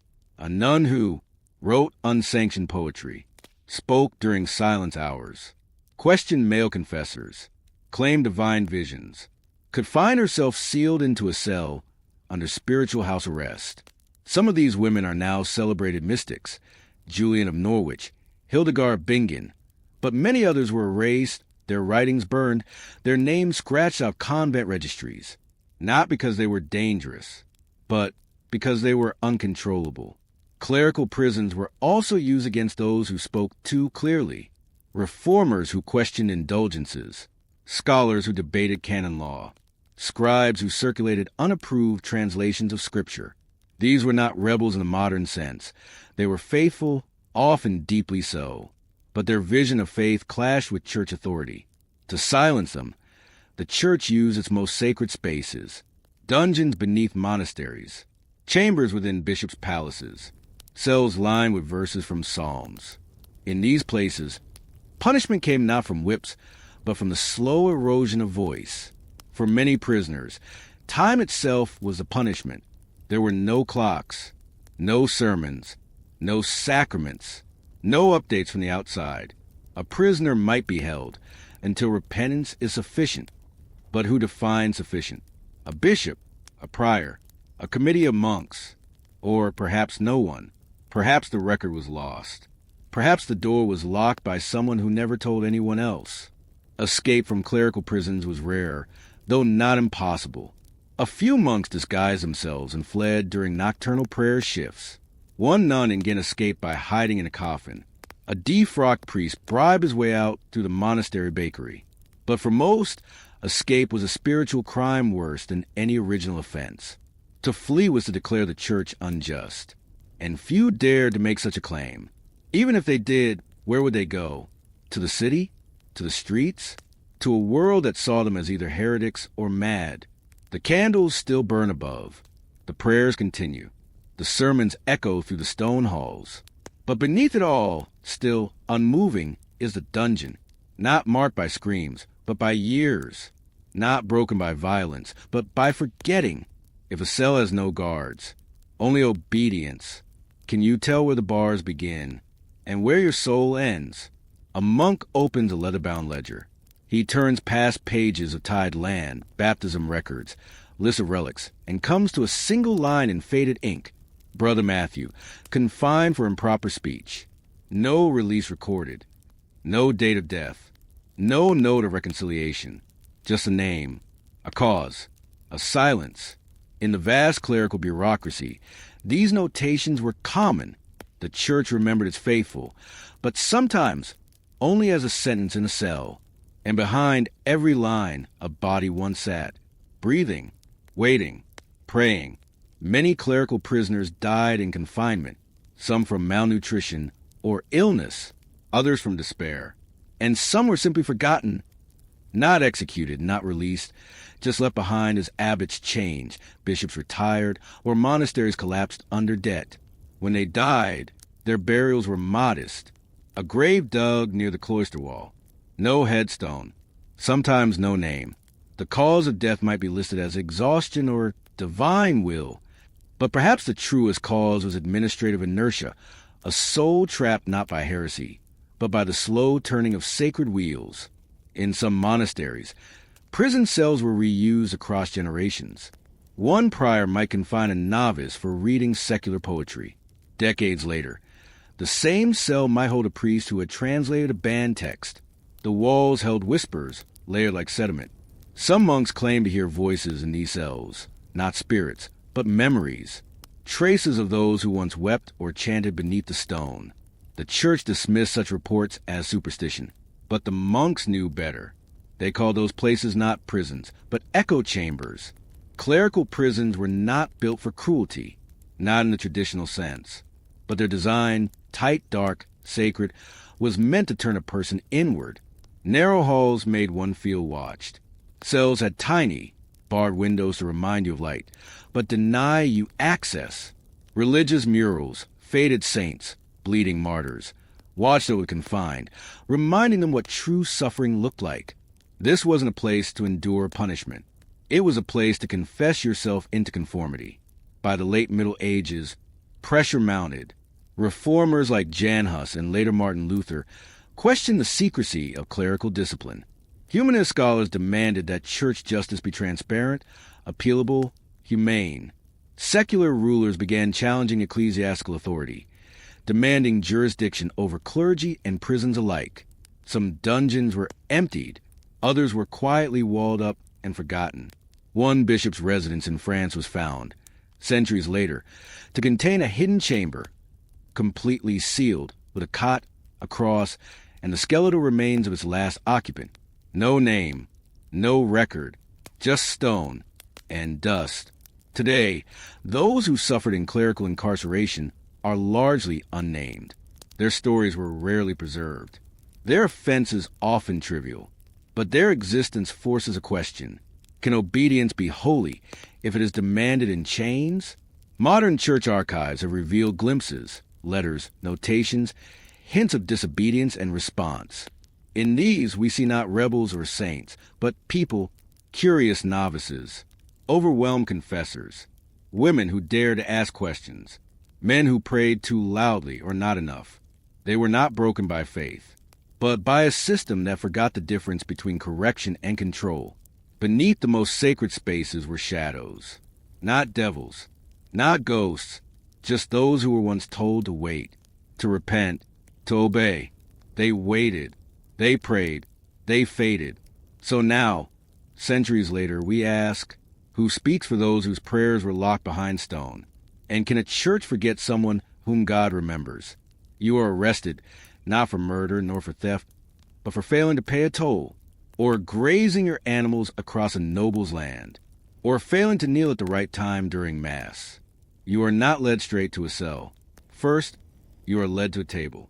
A clerk sits with a ledger, a wax seal, and a scale. Before anything else happens, the question is asked, can you pay a fine? This is not a test of guilt. This is a test of wealth.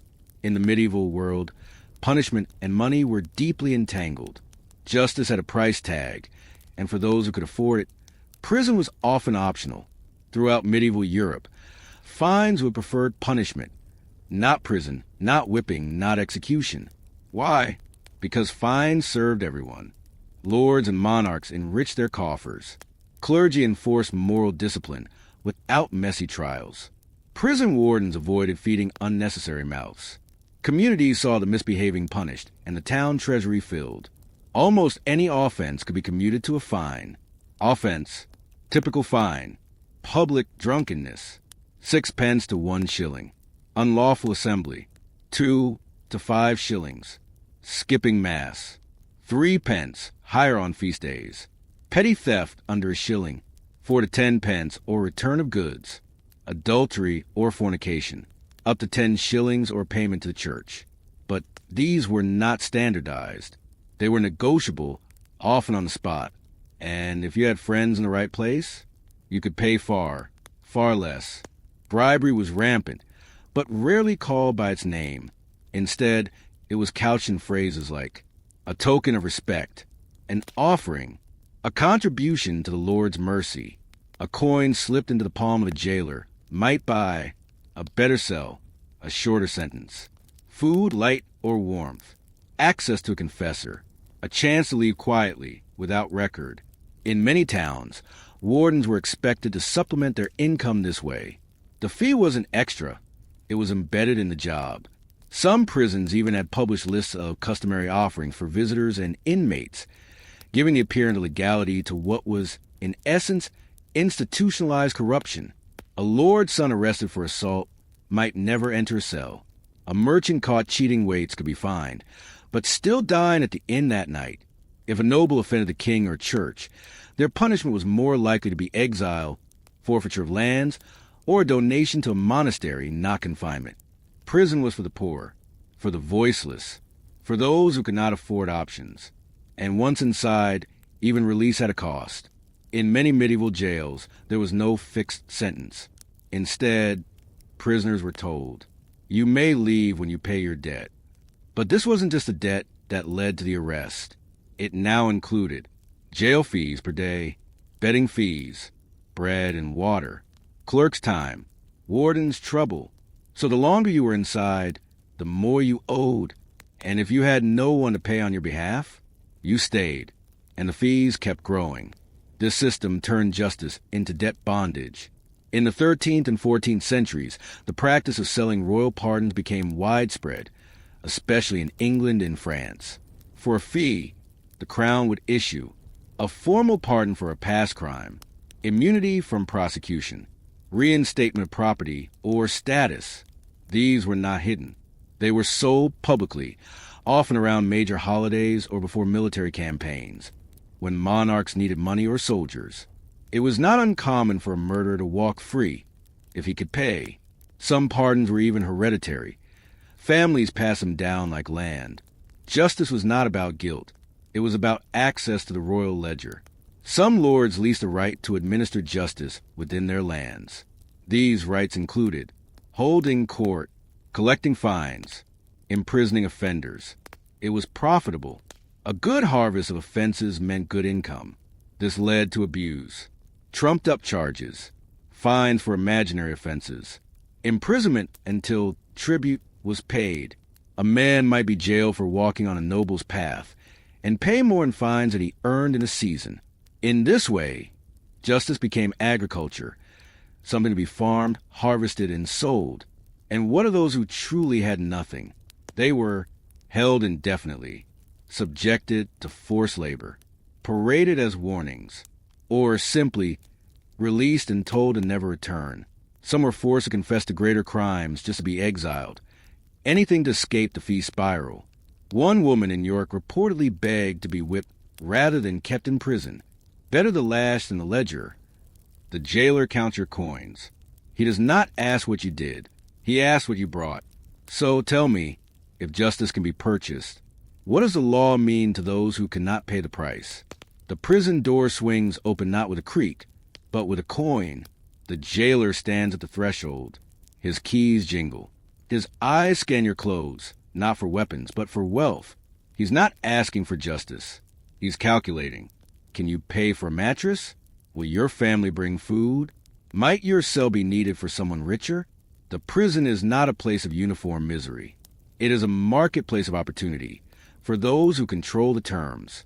Space in many medieval jails was limited, but it wasn't distributed equally. Cells were categorized not by crime, but by affordability. Cell type, costs approximate, conditions, noble quarters, high, bed, light, food service, visitors allowed. Middle tier cells, moderate, shared straw mat, window, occasional bread. Common cells, the whole, low or none, dark, wet, overcrowded, no bedding. Those who paid lived. Those who didn't waited in places like Newgate, London, or Marshalsea. Records show some inmates rented better cells to others when not in use, creating subleases within prison walls. Even inside confinement, capitalism crept in. The prison warden was both jailer and accountant. His ledger held names, entry dates, crimes real or alleged, amounts owed, payments made, privileges purchased. He charged fees for everything: opening a door, carrying a message, removing shackles, lighting a candle, even releasing the body of a dead prisoner. If you died owing money, your corpse might not be returned to your family until the balance was cleared. One Parisian warden was said to have auctioned off the shoes of deceased inmates to other prisoners. Legal representation was not a guaranteed right, but it could be bought. Some prisoners, especially merchants and minor nobles, paid for clerks, scribes, or local legal men to petition for pardon, prepare bribes, communicate with the crown or church. A good prison scribe could charge a month's wages for a single letter. In some cities, a class of in-prison brokers emerged, men who made their living as intermediaries between prisoners and officials. They didn't offer freedom. They offered negotiation. The church was no stranger to this economy. Confession and forgiveness could lead to commuted sentences or early release, but only if penance was performed. Often, penance included donations to monasteries, gifts to religious institutions, funding candles, altars, or masses. In wealthier cases, prisoners might sponsor a chapel window or a missal in exchange for leniency. The theory was spiritual. The effect was economic. A black market emerged in forged pardons. Some were copied from genuine royal seals. Others bore invented titles, with Latin that sounded official but was meaningless. Traveling clerks and itinerant scribes sold them in taverns and markets. In one case, a forger was caught in York selling papal indulgences to debtors, claiming the Pope had absolved them of civil obligations. He was imprisoned, but reportedly released 2 weeks later with a real pardon. No one asked how he got it. The wealthy sometimes avoided prison altogether by paying someone else to take their place. This wasn't done openly, but records show surrogates accepting short sentences in exchange for coin, stand-in for public humiliations like time in the stocks. Even body double for exile, especially in cases where the person exiled was rarely seen in public. One bishop's nephew in Avignon allegedly paid a farmer to serve a week in confinement in his place, in robes no less, so he could remain at court. No one objected, because the fines had been paid. Not all prisoners accepted the system passively. Some organized co-ops, pooling coins to buy bread for all, sharing letters and legal help, bartering labor, cleaning, cooking for food or candles. In debtors' prisons especially, networks of solidarity formed. Senior inmates taught others how to negotiate for leniency. Communal pots were hidden from guards to support those without family.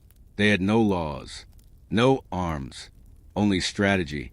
Imagine 2 prisoners, one guilty, one innocent, one rich, one poor. Only one leaves early. So ask yourself, was it guilt that imprisoned them, or poverty that kept them there? The sun rises over the town square. A list is nailed to the church door. It does not call for repentance. It offers it for a price. This is a pardon list circulated before feast days, coronations, or crusades. It contains the names of offenses now eligible for forgiveness. In exchange for money, this was not deception. It was policy. In the Middle Ages, mercy was monetized. The king offered clemency to criminals and debtors, often not because of sympathy, but because of revenue. In England, the crown issued letters patent of pardon, sealed and registered for a fee. In France, the sale of lettres de remission became a reliable income stream for monarchs. The papacy issued indulgences, some of which even reduced temporal punishment. Some pardons were issued in bulk before military campaigns, encouraging enlistment. Others were auctioned to wealthy families wishing to erase a relative's past or protect their future. In large cities, intermediaries arose, pardon brokers who filed paperwork with the chancery, negotiated fees with clerks, delivered forged or genuine letters to prison officials. They charged a percentage of the fee, often between 10 to 30%. In some cases, the warden received a cut. In others, a scribe would backdate a pardon to imply early eligibility. The pardon became not a symbol of grace, but a commodity, traded in alleys and back rooms like spices or silk. Authentic pardons were stamped, sealed, and registered, but even these could be questioned. If the seal was cracked, the document might be rejected. If the name was misspelled, the pardon might be invalid. If the recipient had relapsed, committed another offense, the prior pardon might be voided. Thus, a man might pay dearly and still remain in prison. And yet they paid, because the hope of release, however faint, was stronger than certainty of confinement. The church did not only pardon sins, it also pardoned crimes if they touched ecclesiastical jurisdiction. A man who confessed fornication might pay for absolution and for a reduced sentence. A heretic might be reconciled through donation to a monastery. A penitent thief might fund a pilgrimage, which doubled as a delayed punishment. Records from Avignon in the 14th century show one bishop commuting a sentence in exchange for the funding of 4 candles for the altar of St. Michael and 2 lengths of wax for the Cathedral of Our Lady. This was mercy, but it was also trade. Not all payments bought freedom. Some bought discretion. A bribe might prevent a name from being entered into the ledger. A payment to a scribe could erase a note in the margin. A donation might persuade a warden to describe a prisoner as repentant rather than dangerous. In this way, money shaped not only outcomes, but memory. A man might walk free, not just in body, but in reputation. History itself was for sale. The system of economic justice did not go unnoticed. Reformers like John Wycliffe and later Martin Luther railed against the sale of pardons, the monetization of penance, the corruption of both royal and clerical courts. They asked, can a man truly repent with coin in hand? Can mercy be earned if it is always priced? Their critiques helped spark waves of religious upheaval, from the Hussite Wars to the Protestant Reformation. And yet the system lingered, because money always finds its way into judgment. For the poor, the system was merciless. No bribes, no scribes, no friends in chancery, no candles to donate. They waited for a forgotten document, for a sympathetic priest, for a miracle. Sometimes they received none of these. A London jail record from 1429 lists Thomas B., held for 9 years on suspicion of theft. No conviction. No release ordered. No funds. Dead. His space was taken by another man who paid. Coins clink on a wooden table. A warden nods. A door opens. Not because the man was innocent, but because he was wealthy enough to be innocent today. So we ask, if forgiveness can be bought, what happens to those who spend their lives owing? You hear the trumpet from the castle walls. Not a call to arms. Not a victory march. It is quieter, slower, ceremonial. And you, a minor noble, a merchant with unfortunate connections, or a poet with too much wit, are summoned. No jury, no accusation, just a message. By order of the crown, you are to be held until further notice. Thus begins your stay in the king's jail, not a place of law, but of power. Most medieval prisons were rough and crowded, dank pits for petty criminals, debtors, and forgotten poor. But royal prisons were different. They were located in fortresses or castles, guarded by the king's men, not city bailiffs, used not for justice, but for political containment. Prisoners here were not criminals in the usual sense. They were disgraced nobles, disloyal courtiers, rivals to the throne, foreign hostages, clerics who meddled too far. The walls did not protect the realm from criminals. They protected the throne from rivals. Across Europe, royal jails became infamous. The Tower of London, England, held in Boulogne, Thomas More, and countless others under royal suspicion. Château de Vincennes, France, a royal fortress where political prisoners, including heretics and writers, were kept in stone towers. Castel Sant'Angelo, Rome, both a papal stronghold and a prison for dangerous dissenters. The Bastille, France. Before the Revolution, it was a king's prison, not for murderers, but for those whose words disturbed the realm. These were not chaotic pits. They were tidy, cold, watchful, and entirely at the monarch's pleasure. Prisoners of the crown were not convicted. They were removed. Some received letters called lettres de cachet, sealed orders for secret arrest. Others were summoned to court and simply never returned. In some cases, the prisoner didn't know why they were held. There were no appeals. There was no public record. You might be held for a year, or for life. Your release depended not on innocence, but on the king's mood. Strangely, some royal prisoners lived well, at least in the beginning. High-ranking nobles were often allowed servants, books, and correspondence. They received decent meals, sometimes even wine. Some cells had fireplaces, windows, even tapestries, because royal prisoners were not to be tortured. They were to be neutralized, contained, and silenced without martyrdom. But comforts faded with time. A servant dismissed here, a letter denied there, a window bricked up, a meal missed, then another, and eventually silence took hold. Royal prisons also held hostages, but not in the criminal sense. These were children of rival lords, sent as guarantees of loyalty, foreign princes, honored guests in gilded cells, sons of rebellious barons, kept to deter uprisings. These hostages were treated well until they weren't. The message was clear: behave, or your child will never leave this room. They lived between two fates, decorated with gifts or disappeared from memory. Many of the most dangerous prisoners in royal jails were not soldiers, but writers, clerics, scholars. Their crime? Words. A book that questioned authority. A letter that circulated in the wrong hands. A poem that too cleverly mocked the crown. Some were monks. Some were diplomats. One bishop in Burgundy was held for 2 decades because he had translated a letter critical of the king into Latin. His only crime was fluency. In royal prisons, guards were handpicked. They reported daily to superiors. They were trained to watch for hidden messages, listen to conversations through walls, prevent suicide or escape. But they were also human. Some were bribed. Others smuggled letters. A few formed friendships with the very prisoners they watched. But most followed orders, because failure to watch meant becoming the watched. The royal jail was not punishment. It was strategy. The king did not have to prove your guilt. He only had to fear your freedom.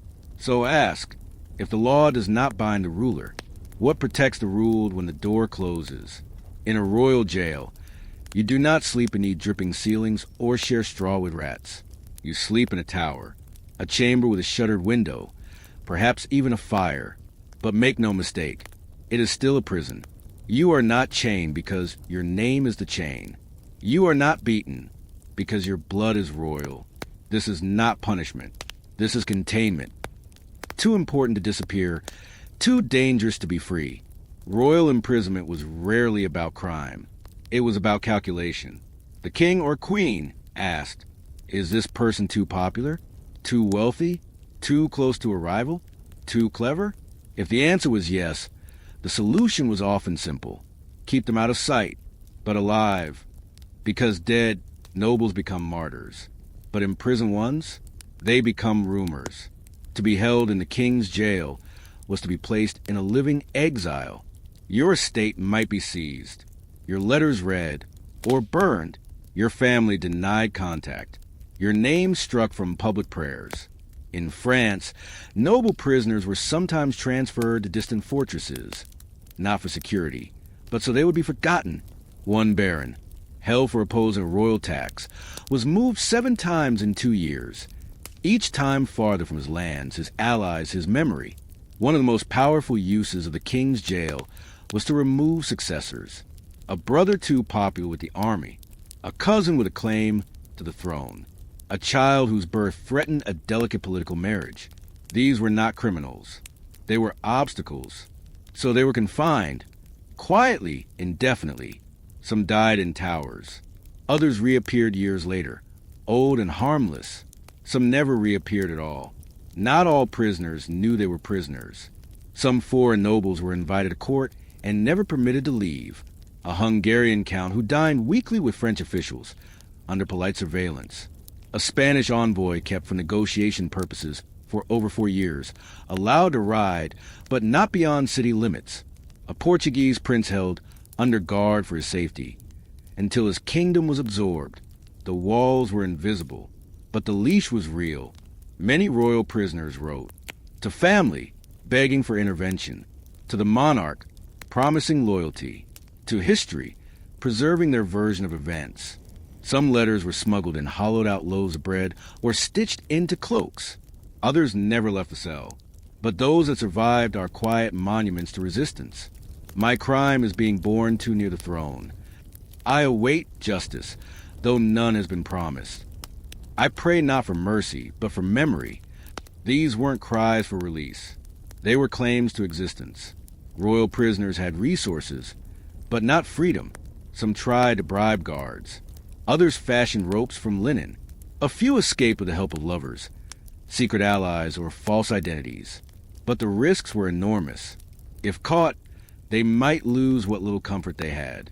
If successful, their estates might be razed, their families punished. And worst of all, they might be recaptured, not into prison, but into oblivion. The officials who oversaw royal jails were not mere wardens. They were custodians of secrets, trusted by monarchs, feared by courtiers, often literate, discreet, and deeply loyal. They managed not just prisoners, but narratives. What was said, what was recorded, what was allowed to leave the walls. In some cases, they rewrote letters, destroyed records, or issued false releases. History bent around their ink. The king does not need a trial. He does not need a verdict. He needs only a door, a lock, and the authority to make it disappear. So ask, if the most dangerous man in the realm is the one the king locks away without reason, what does that make the king? There is no parade for your release. No trumpet, no decree. Just a key, turned quietly, and a door swinging open. You step out, blinking in the sunlight, into a world that has not waited for you. You are not free. You are released, a distinction known only to those who have sat in the king's jail. You carry no scars, no visible chains, but your name is marked. Your estate is smaller, your friends fewer. The jail remains behind you, but its silence follows. Few royal prisoners returned to power. Some were sent to monasteries to live out their days in cloister retirement. Others were placed under house arrest, far from court. A few were reintegrated, but only as puppets, stripped of agency. In the rare case of full return, the prisoner became an example. See what happens when you resist, but also what happens when you bend. They live with gratitude etched onto their lips, whether they meant it or not, because the jail could call again. In some royal prisons, cells were not labeled. They were simply bricked over when no longer needed.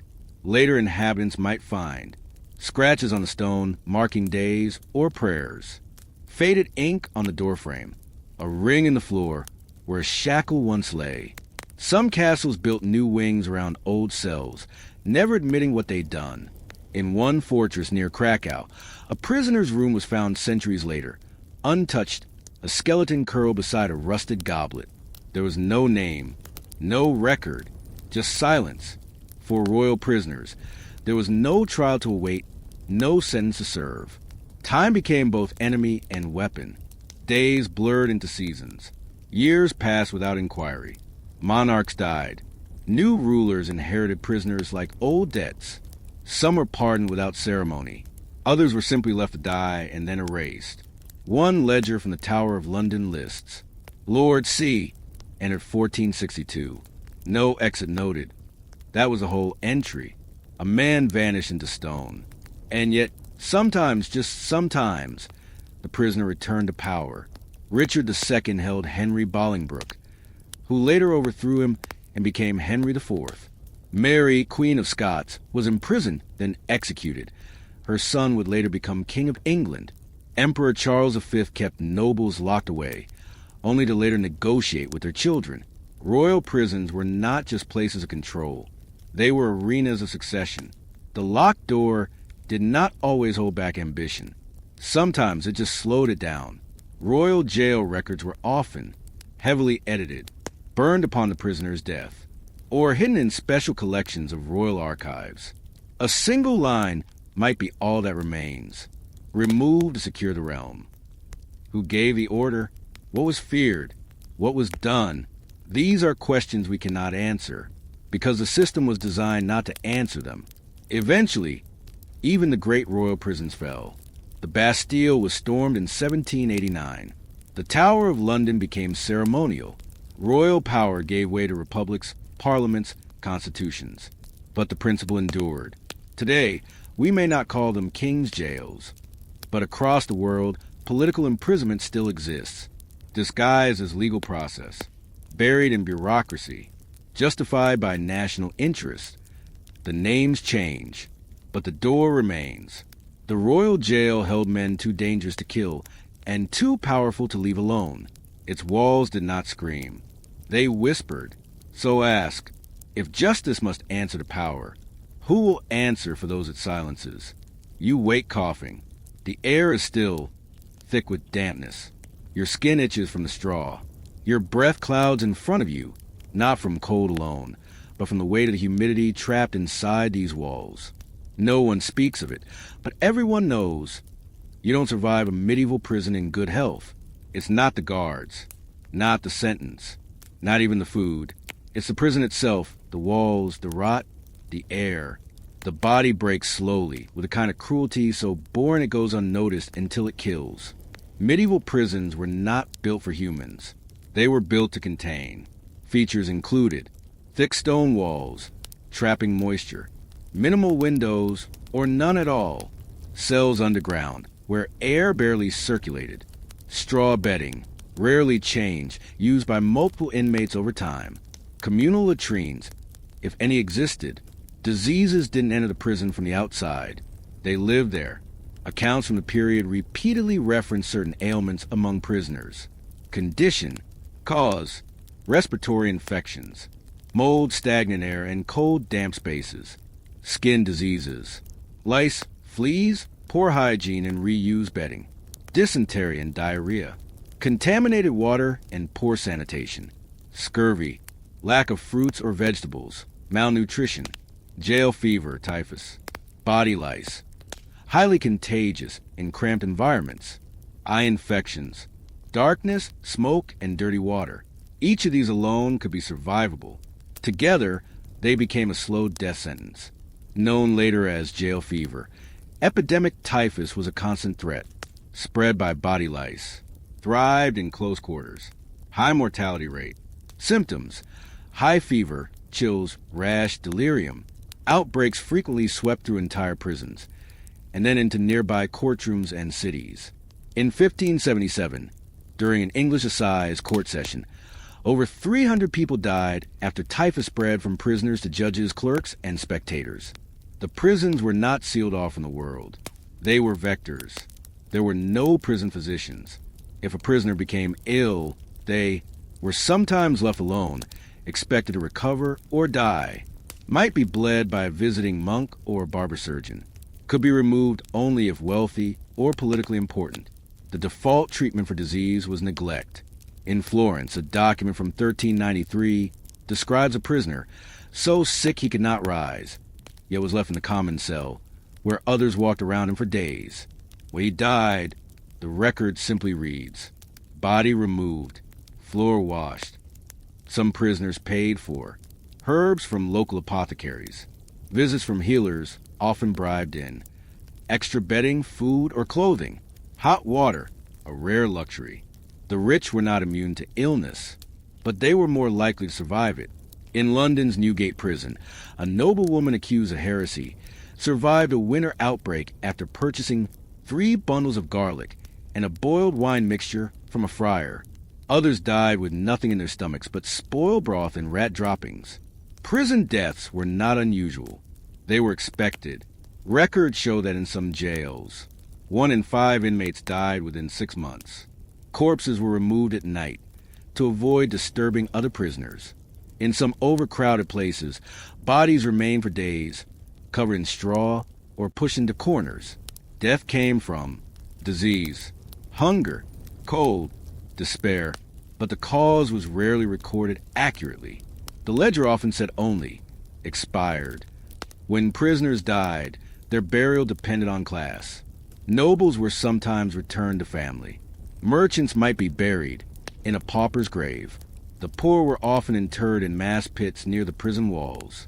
There were no last rites for most, no prayers, no gravestones. One Parisian warden kept a list of deaths that simply read, 3 men unknown, 1 woman marked with blue ribbon, all buried, rain, and that was their epitaph. Even when death left, it left something behind. The smell of sweat and sickness soaked into the walls. Straw became black with rot. Mold crept upward from corners like ink and paper. One cleric wrote after visiting a prison in Avignon, "The stone wept. It wept cold and decay. And I wept too. But the prisoners stopped weeping long ago. They simply coughed and waited. You may leave the cell one day, but the cough lingers. The scar itches. The nightmares return. So tell me, if the body survives, but never heals, was that freedom or another kind of sentence? There are no nurses, no wards, no mercy. When a prisoner becomes ill, the guards do not panic. The warden does not call a healer. Other inmates may live away, or worse, steal the bread left untouched at the sick man's feet. In the medieval prison, sickness is not treated. It is managed in the loosest sense of the word.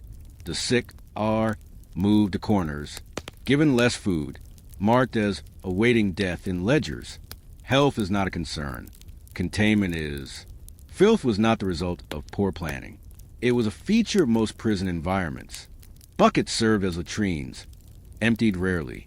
Rats, lice, and fleas lived alongside prisoners. Prisoners with infected wounds were left unbandaged, often sharing bedding. Blood from beatings or executions might go unclean for days. In Rome, a papal prison report from 1321 describes the floors as soft with waste and recommends placing straw to muffle the smell rather than clean it. And so it went, layer upon layer of filth, until nothing could be distinguished.